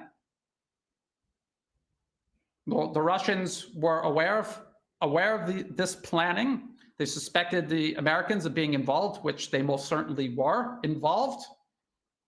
If this is what this New York Times article is about. And the Americans tried to assure the Russians that not only was America not involved, but that they would insist on Ukraine abandoning any such plan. But of course, the plan went ahead because it wasn't a Ukrainian plan. It was ultimately a US plan. And of course, if Russia knew about this, they would have began planning for it. Now, this article, this New York Times article, is from July, so last month. It's not enough time for Russia to mobilize enough forces and to build extensive enough defenses where they believe the incursion would take place to stop it outright, as Russian forces had done during the 2023 Ukrainian offensive. What they did have enough time to do was move in forces that could ambush these Ukrainian forces as they moved into Kursk, essentially creating a trap that would inflict high losses on Ukrainian forces, would allow them to move in, make it very difficult for them to move onward, but also make it very difficult for them to withdraw.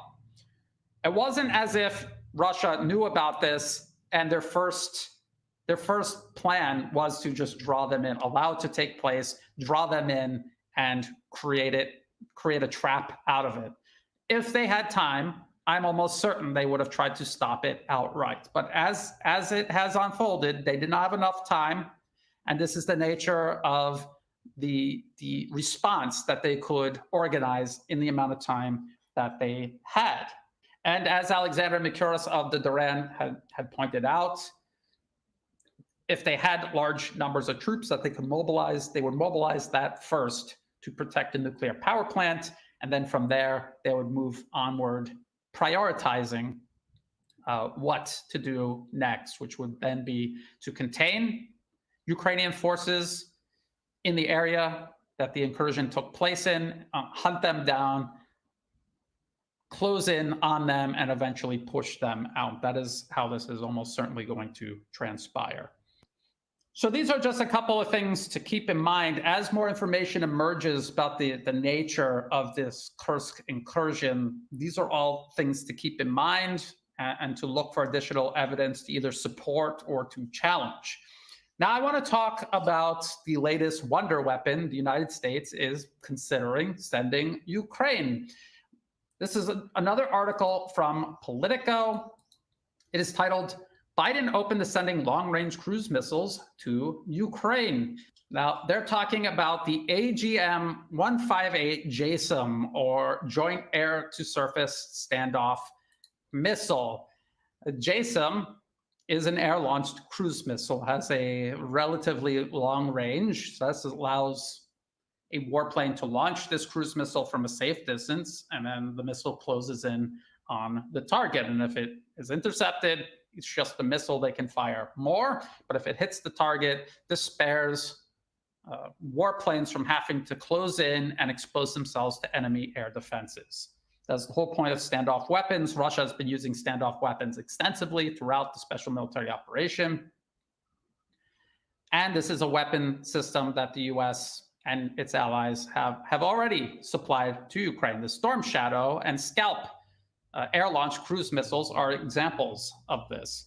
So this Politico article says the Biden administration is open to sending long-range cruise missiles to Ukraine, a move that would give Kiev's F-16s greater combat punch as it seeks to gain further momentum in its fight against Russia. So they're lumping this in with the Kursk incursion because they're trying to make it out as if the Kursk incursion is some great achievement for Ukraine that is somehow one step toward turning the tide of the conflict, when in fact it is another step toward ending it faster.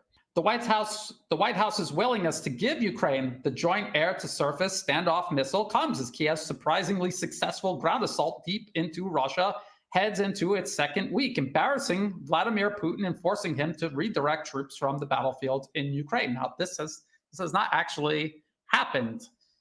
If troops are being redirected from the line of contact, it is a very small amount. Russia has enough troops in reserve to move toward Kursk to deal with this incursion. They don't need to take large numbers of troops off the line of contact.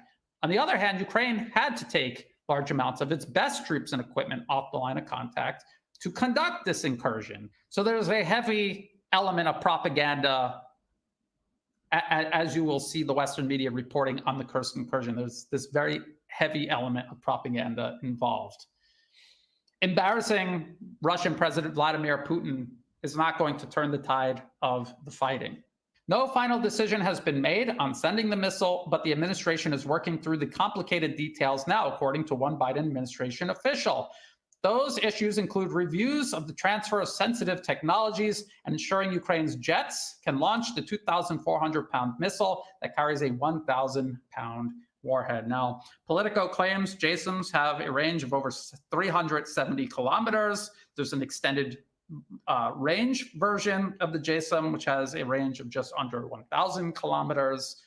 Now, there's a few very important points to make about this. If the United States transfers JSOMs to Ukraine for use in this conflict, this is a weapon system. For the most part, most of the weapons and ammunition the U.S. has sent to Ukraine are weapons and ammunition it would not use in the war it's trying to provoke with China in the Asia-Pacific region. JSOMs, on the other hand, are the centerpiece of what the U.S. would be using to fight China in the Asia-Pacific region.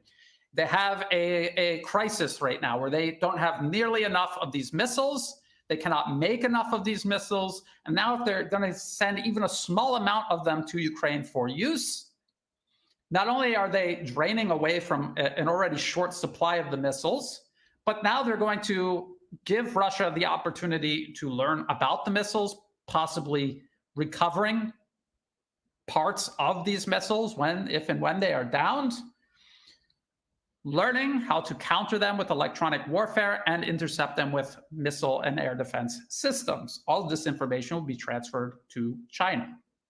On the other hand, this would give the United States the opportunity to see how effective JSOMs might perform against air defense systems, missile defense systems, and electronic warfare capabilities Russia has that are very similar to capabilities China has.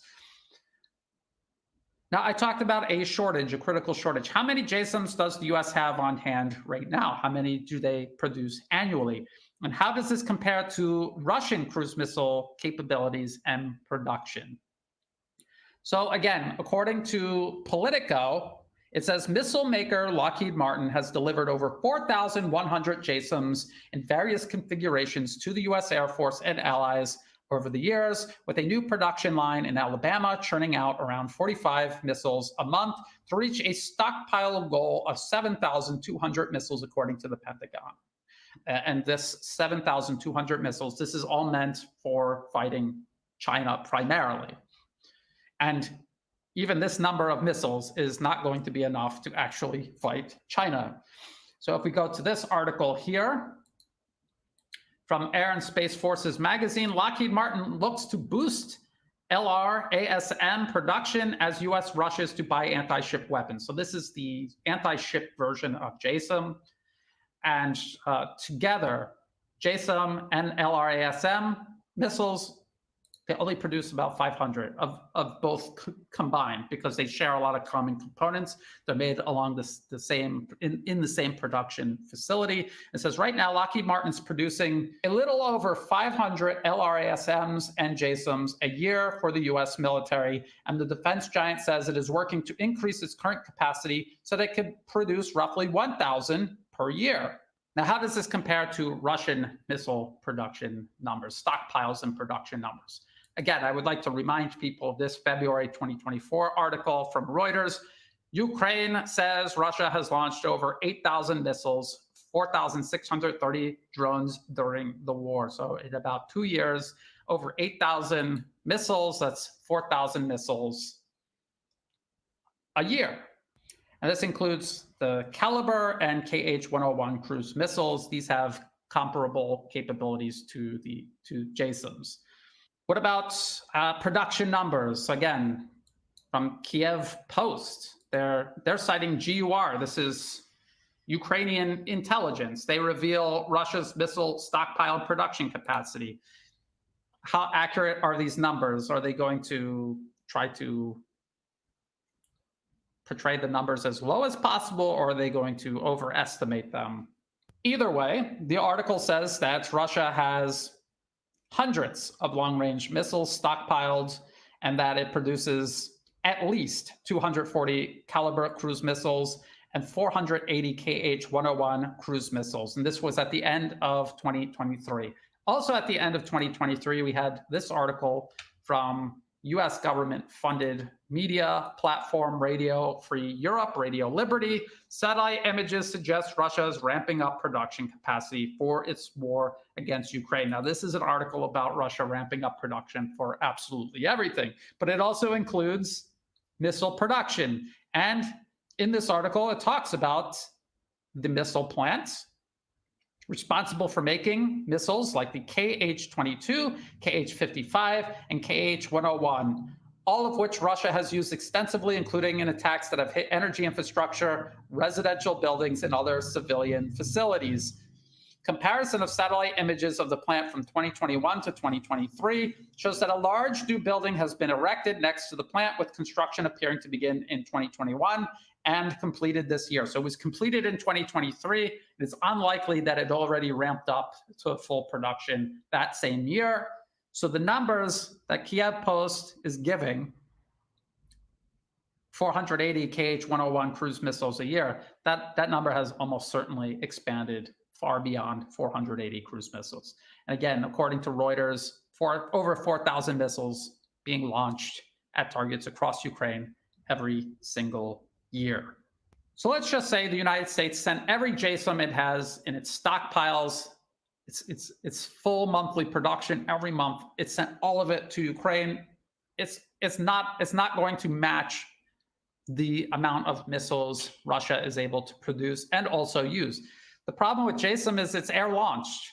It's an air launched cruise missile. Ukraine has very limited in terms of military aviation. So even if the US was able to part with all of these missiles, Ukraine wouldn't be able to physically launch them all. Then there is the problem that I have talked about many times before, and that is the fact that US precision-guided weapons have run into many problems when transferred to Ukrainian forces used against potential Russian targets. We remember this article from CNN. Russia's jamming of US-provided rocket systems complicates Ukraine's war effort. These were the guided rockets used by HIMARS. The same problem occurred with GPS-guided artillery shells, the Excalibur artillery shell. The same problem occurred with the longer-range ATACMS. Also, the British-made Storm Shadow and French-made Scalp air-launched cruise missiles. All of these have had limited effect because of extensive Russian electronic warfare capabilities and its extensive air and missile defense network. I do not believe that JSON is going to be any more effective against Russian targets, and especially not in the quantities that the US most likely is going to be able to transfer to Ukraine, and Ukraine will actually be able to use. Now let's talk a little bit about why this is so significant, why this move by the United States demonstrates a certain degree of desperation. If you go to, say, reports like this from US government arms industry funded policy think tanks like the Center for Strategic and International Studies, this was a 2023 report titled "The First Battle of the Next War, Wargaming a Chinese Invasion of Taiwan." If you download, and the link to this will be in the video description below, if you download this and you just search JSON, there's 87 mentions of JSON in a 165-page report. And you have to remember, like, that includes this cover and other pages that are not actually part of the report. So that is a lot. That's a lot of times to mention this air-launched cruise missile, and that's because it plays such a central role in any potential war between the United States and China. The United States will need long-range standoff weapons to fight China. It is incapable of fighting China with any sort of weapon system that it has to close in on Chinese targets with. In other words, you're not going to have the US dropping bombs on targets in China from above in the air. You're not going to have bombers carpet bombing Chinese targets. China has equal or better air defense networks than even Russia. There's no way for American air power to get anywhere close to these targets. China also has formidable air-to-air capabilities. They will be able to go out and meet US warplanes as they try to launch even these air-launched cruise missiles. So this is a huge problem the United States has. That is why JSON factors so central into any potential war with China. The report notes the central role JSON plays. US air power could attack Chinese aircraft on the ground when they are most vulnerable and sink Chinese amphibious ships in port. The United States has built a large inventory of JSON ERs for this purpose. So this is the extended range version of JSON.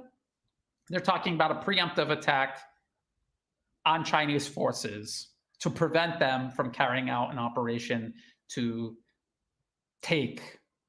consolidate control over their own island province of Taiwan. That's another story for another time.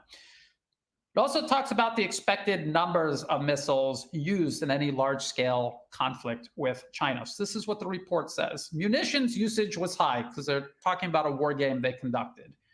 In the 3 to 4 weeks of conflict, so a month or less, U.S. forces usually expended about 5,000 long-range precision missiles, primarily JSOMs and LRASMs. The United States expended its global LRASM inventory within the first few days in all scenarios. JSOM inventories were large enough that they did not run low until the 3rd or 4th week of the war. Now, you're looking at Russia firing 4,000 missiles into Ukraine every single year. The United States is not going to be able to match that. They don't have the stockpiles to do that. They don't have the production capacity to do that. And then if they start taking their existing stockpile and sending it to Ukraine on top of it all, they're only compounding the problem. And then at the end of the report, amid recommendations, this is what it says: procure sufficient stockpiles of standoff anti-ship weapons. So they're talking about JSOMs and the anti-ship variant, LRASM. So while the United States may gain valuable information on the effectiveness of JSOMs, if they were to transfer them to Ukraine and Ukraine were to use them against Russian targets, perhaps in a very small, almost negligible number, they really don't have any missiles to spare. And while they're gaining experience targeting Russia with JSOMs, Russia is gaining experience countering them. And all of this information is going to be sent to China and is going to allow China to get ahead of the curve. This highlights a much greater problem the United States has. Its reach extends far beyond its grasp. It wants global primacy. It does not have anywhere near the means to achieve it. It wants to counter Russia and China. It does not have the military industrial capacity to even meet, let alone exceed, just Russian military production. It is fighting this proxy war against Russia. This was meant to overextend Russia itself. And all that we have seen it do is overextend the United States and its network of so-called allies, especially Europe.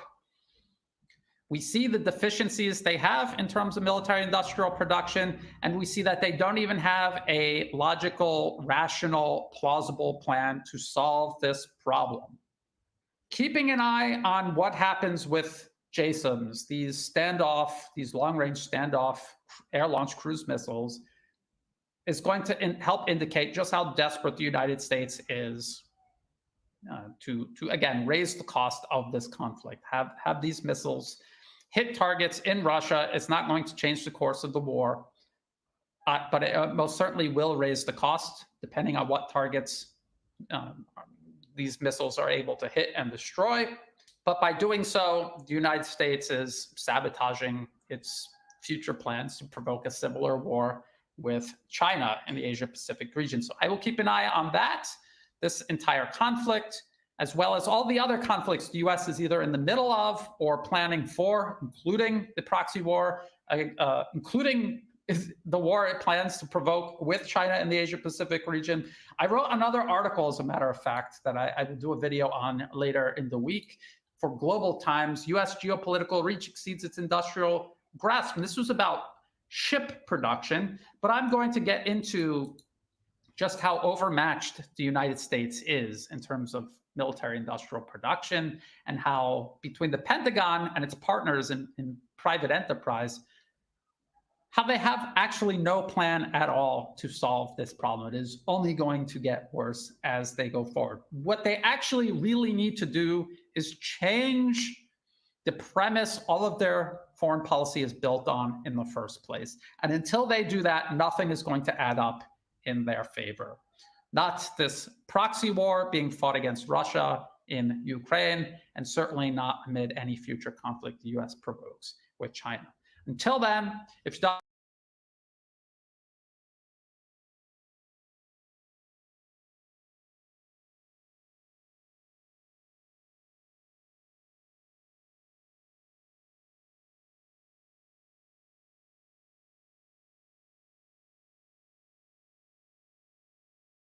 new footage has emerged showing China's new nuclear submarine.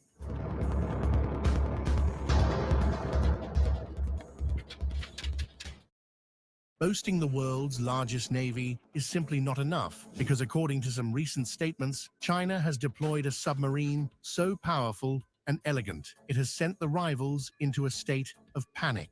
Imagine having a vessel in your arsenal that does not play with the rules of the modern naval combat sector and pushes the bounds of what's possible. Today's episode will cover the launch of China's new Type 093B submarine and all the hype around it.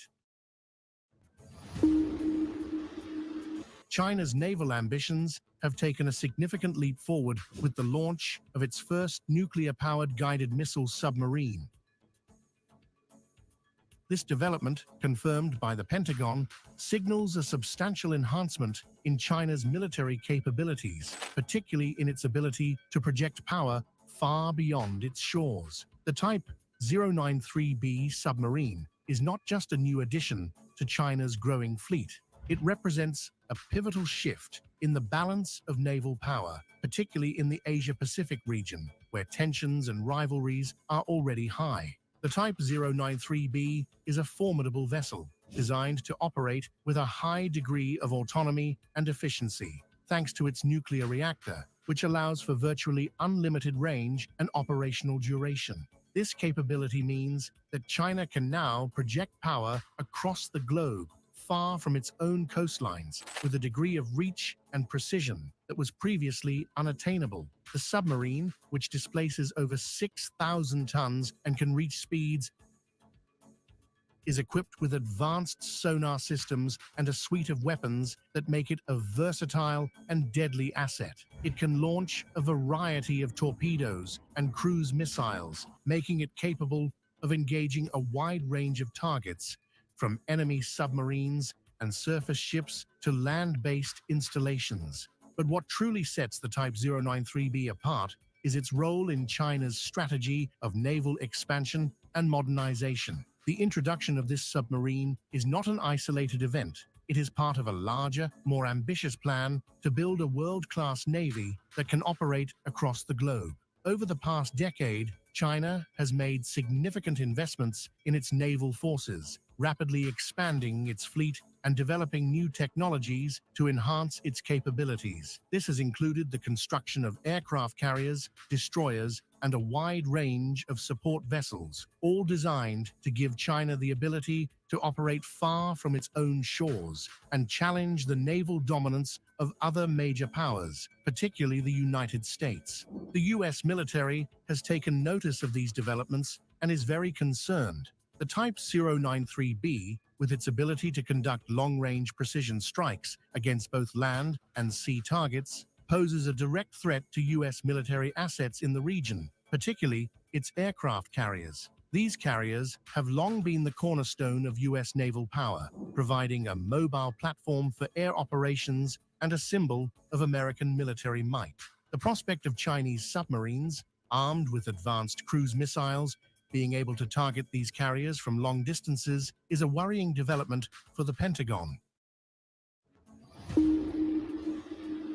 In response, the US Navy and its allies have been ramping up their efforts to track and counter China's growing submarine fleet. This has involved increased deployments of anti-submarine warfare, ASW assets, as well as greater coordination and planning for potential contingencies in the Indo-Pacific region. The race to maintain undersea superiority is now in full swing, with both sides investing heavily in new technologies and capabilities. So, what exactly makes the Type 093B such a game changer? The submarine is classified as an SSGN, a type of guided missile submarine that was originally developed by the Soviet Union during the Cold War to counter US aircraft carriers. Unlike ballistic missile submarines, which are designed to launch nuclear missiles at high altitudes, SSGNs are equipped with conventional missiles that operate at lower altitudes, often skimming the surface of the sea.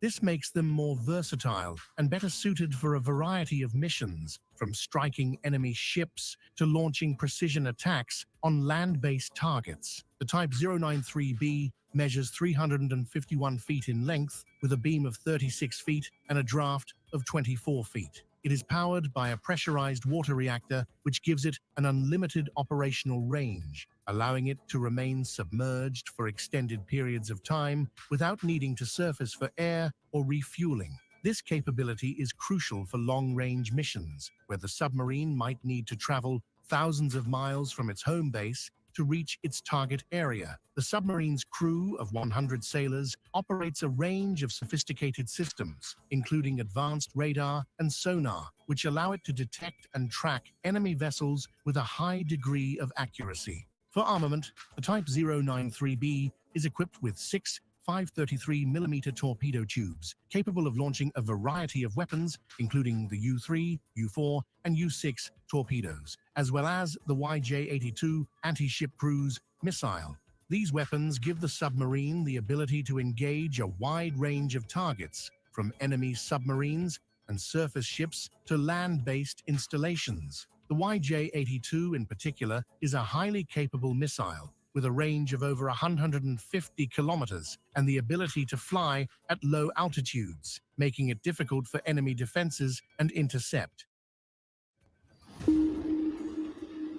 As China's naval ambitions continue to grow, so too does its submarine fleet. According to the Pentagon, China's submarine fleet has now swelled to 65 vessels, with more on the way. The Type 093B is just the latest addition, but it is unlikely to be the last. The Chinese Navy has already indicated that it plans to build more of these submarines, with as many as 3 expected to be at sea within the next year. This rapid expansion is part of China's broader strategy to become a global maritime power, capable of projecting force across the world's oceans and challenging the dominance of other major powers. But what does this mean for the future of naval warfare? With the introduction of the Type 093B, China has demonstrated that it is serious about becoming a major player on the world stage. The submarine's advanced capabilities give China the ability to conduct long-range precision strikes, something that was previously the exclusive domain of the US and a few other nations. This shift in power dynamics is likely to have far-reaching implications, not just for the Asia-Pacific region, but for global security as a whole. Not only that, China is also focusing on a strategy of matching quantity with quality with all these recent developments and deployments. But all in all, the launch of the Type 093B is a significant milestone in China's naval expansion and a clear indication of its ambitions on the world stage. This advanced submarine gives China a powerful new tool for projecting power and challenging the dominance of other major naval powers, particularly the United States. As the US and its allies respond to this new threat, the balance of power in the Indo-Pacific region is likely to shift, with far-reaching implications for global security. How this will play out in the coming years is still uncertain, but one thing is clear. The Type 093B is a game changer, and the world will be watching closely to see how China uses its newfound capabilities. With much about launch of China's new Type 093B submarine and all the hype around it covered, it is time to wrap this one up. If you have any topics in mind,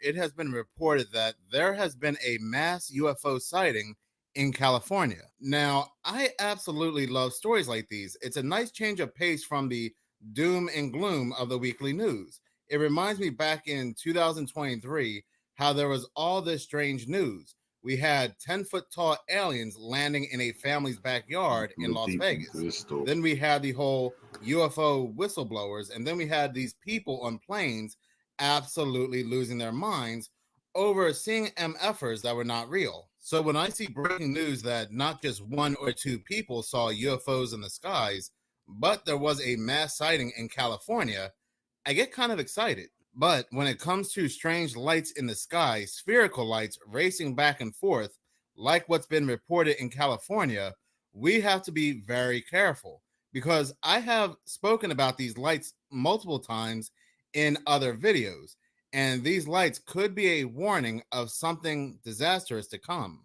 These might not necessarily mean UFOs. Before I do go ahead and get into what those spherical lights could be a warning of, let's go ahead and read this article here that's titled "Multiple UFO Sightings Reported in Southern California.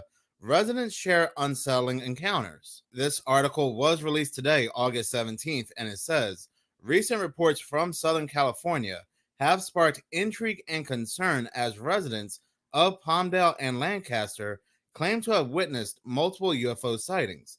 The accounts shared primarily on platforms like the Ring Neighbors app describe unusual aerial phenomena that have left the community both fascinated and uneasy." This video footage captured here is one of the supposed UFOs that was seen hovering over California, this bright spherical light. It was uploaded on Twitter, and there's a debate back and forth whether this is a drone or not. We have people that did not take any video footage, but they took photos of these very strange and spherical lights. Then we had another person in Lancaster who filmed a group of these spherical lights that were hovering in the sky. Going back to the article, it says the sightings began when one resident noticed a peculiar light in the sky while walking their dog. They were quoted as saying, "I saw a bright light hovering in the sky, and it didn't look like any aircraft I have ever seen. It was just floating there." This experience has been echoed by others, with reports of up to 6 flying objects observed within a span of just 10 minutes. Others took their sightings to social media and said, "You guys won't believe what I just saw. I was sure it was some kind of plane until it just stopped and hovered. It looked more like a hovercraft than anything else." In one eerie account, a resident described watching what they first thought was a shooting star, only for it to suddenly halt midair before zigzagging out of sight. They said, "I had to check if I was seeing things, wondering if others had noticed the same strange behavior." And others did. Others have noticed that these lights were zigzagging or they were racing back and forth. What could these lights be? We don't know. The overall consensus is that these are either UFOs or they are actual drones. Now, unless we 100% know what they are, technically, yes, they are UFOs. They are unidentified flying objects. There are some people that are 100% adamant into knowing what they are, but again, unless we get confirmation, we're only just guessing. But to me, when I see these spherical lights in the skies, especially in a place like California, I get kind of worried. While people are back and forth whether these are drones or some kind of advanced man-made technology or something extraterrestrial, we also have to remember that these spherical lights could also be earthquake lights. Before anybody says that, Minutes of Horror, that's a very boring answer. I want you to tell me these were UFOs. Now, I'm not saying that these are 100% without a doubt earthquake lights. You have to remember, we are indeed looking at California here, but these lights also appeared 1 month prior to the massive Moroccan earthquake. What's very similar to California is that people in Morocco, they were all recording these different lights. Some were recording spherical lights, some were recording lights that were going back and forth in the sky, some were recording these multicolored lights, blue lights, red lights, some were like flickering back and forth. So people were recording these different lights and they thought they were UFOs. Most of the population that were recording these lights thought the same thing as the people in California. They all thought they were UFOs. You even had one person in Morocco capture one of these earthquake lights that looked like a massive radio tower sending out an alert right before the massive earthquake had broke out. Now, again, I am not saying that what was seen in California are indeed earthquake lights, but we can't take the conversation of earthquake lights off the table, especially given the fact, once again, we are talking about California. What I also find rather interesting is that a couple days ago, there were articles coming out from news and media that the legendary doomsday fish was found deceased in California days before an earthquake struck Los Angeles. This earthquake that struck Los Angeles wasn't a rather big earthquake, not for Los Angeles anyway. It was only a 4.6 magnitude earthquake, but the oarfish is commonly referred to as the doomsday fish, as some believe it foreshadows natural disasters such as earthquakes or tsunamis. The fish has been observed around Japan during major earthquakes, but still scientists report that they have yet to establish a link between its appearances and events such as quakes and subsequent tsunamis. It's just that every time there is a massive earthquake or a tsunami, there is always oarfish that are seen just right before these events. Yet, again, they don't want to make any links. The oarfish has been reported 20 times in California since 1901, so this isn't the only one. It's just that they are very, very rare. It's a very rare sighting. This 4.6 magnitude earthquake could also be a precursor to a much bigger earthquake. This article from Fox 11 Los Angeles was released on August 14th, and it says, seismologist warns earthquake activity increasing in Southern California. And these lights, they were seen in Southern California. Reading from this article, it says, in just the last week alone, Southern California has experienced 2 earthquakes. Reading this from San Francisco Gate on August 14th, 2024, it says, Southern California is seeing more quakes in 2024 than it has in 20 years. The earth has woken up in Southern California. After a 20-year quiet period, the region is seeing an uptick in earthquakes with the magnitude 4.4 tremor that jolted Los Angeles on Monday, a part of this trend. Despite the rattling of knickknacks and nerves, however, experts say that this is normal. So yes, they are saying that there is a stark increase of earthquakes that are greater than 4.0 in the Los Angeles area in 2024 alone than in the past 20 years. Then we have the possibility of earthquake lights.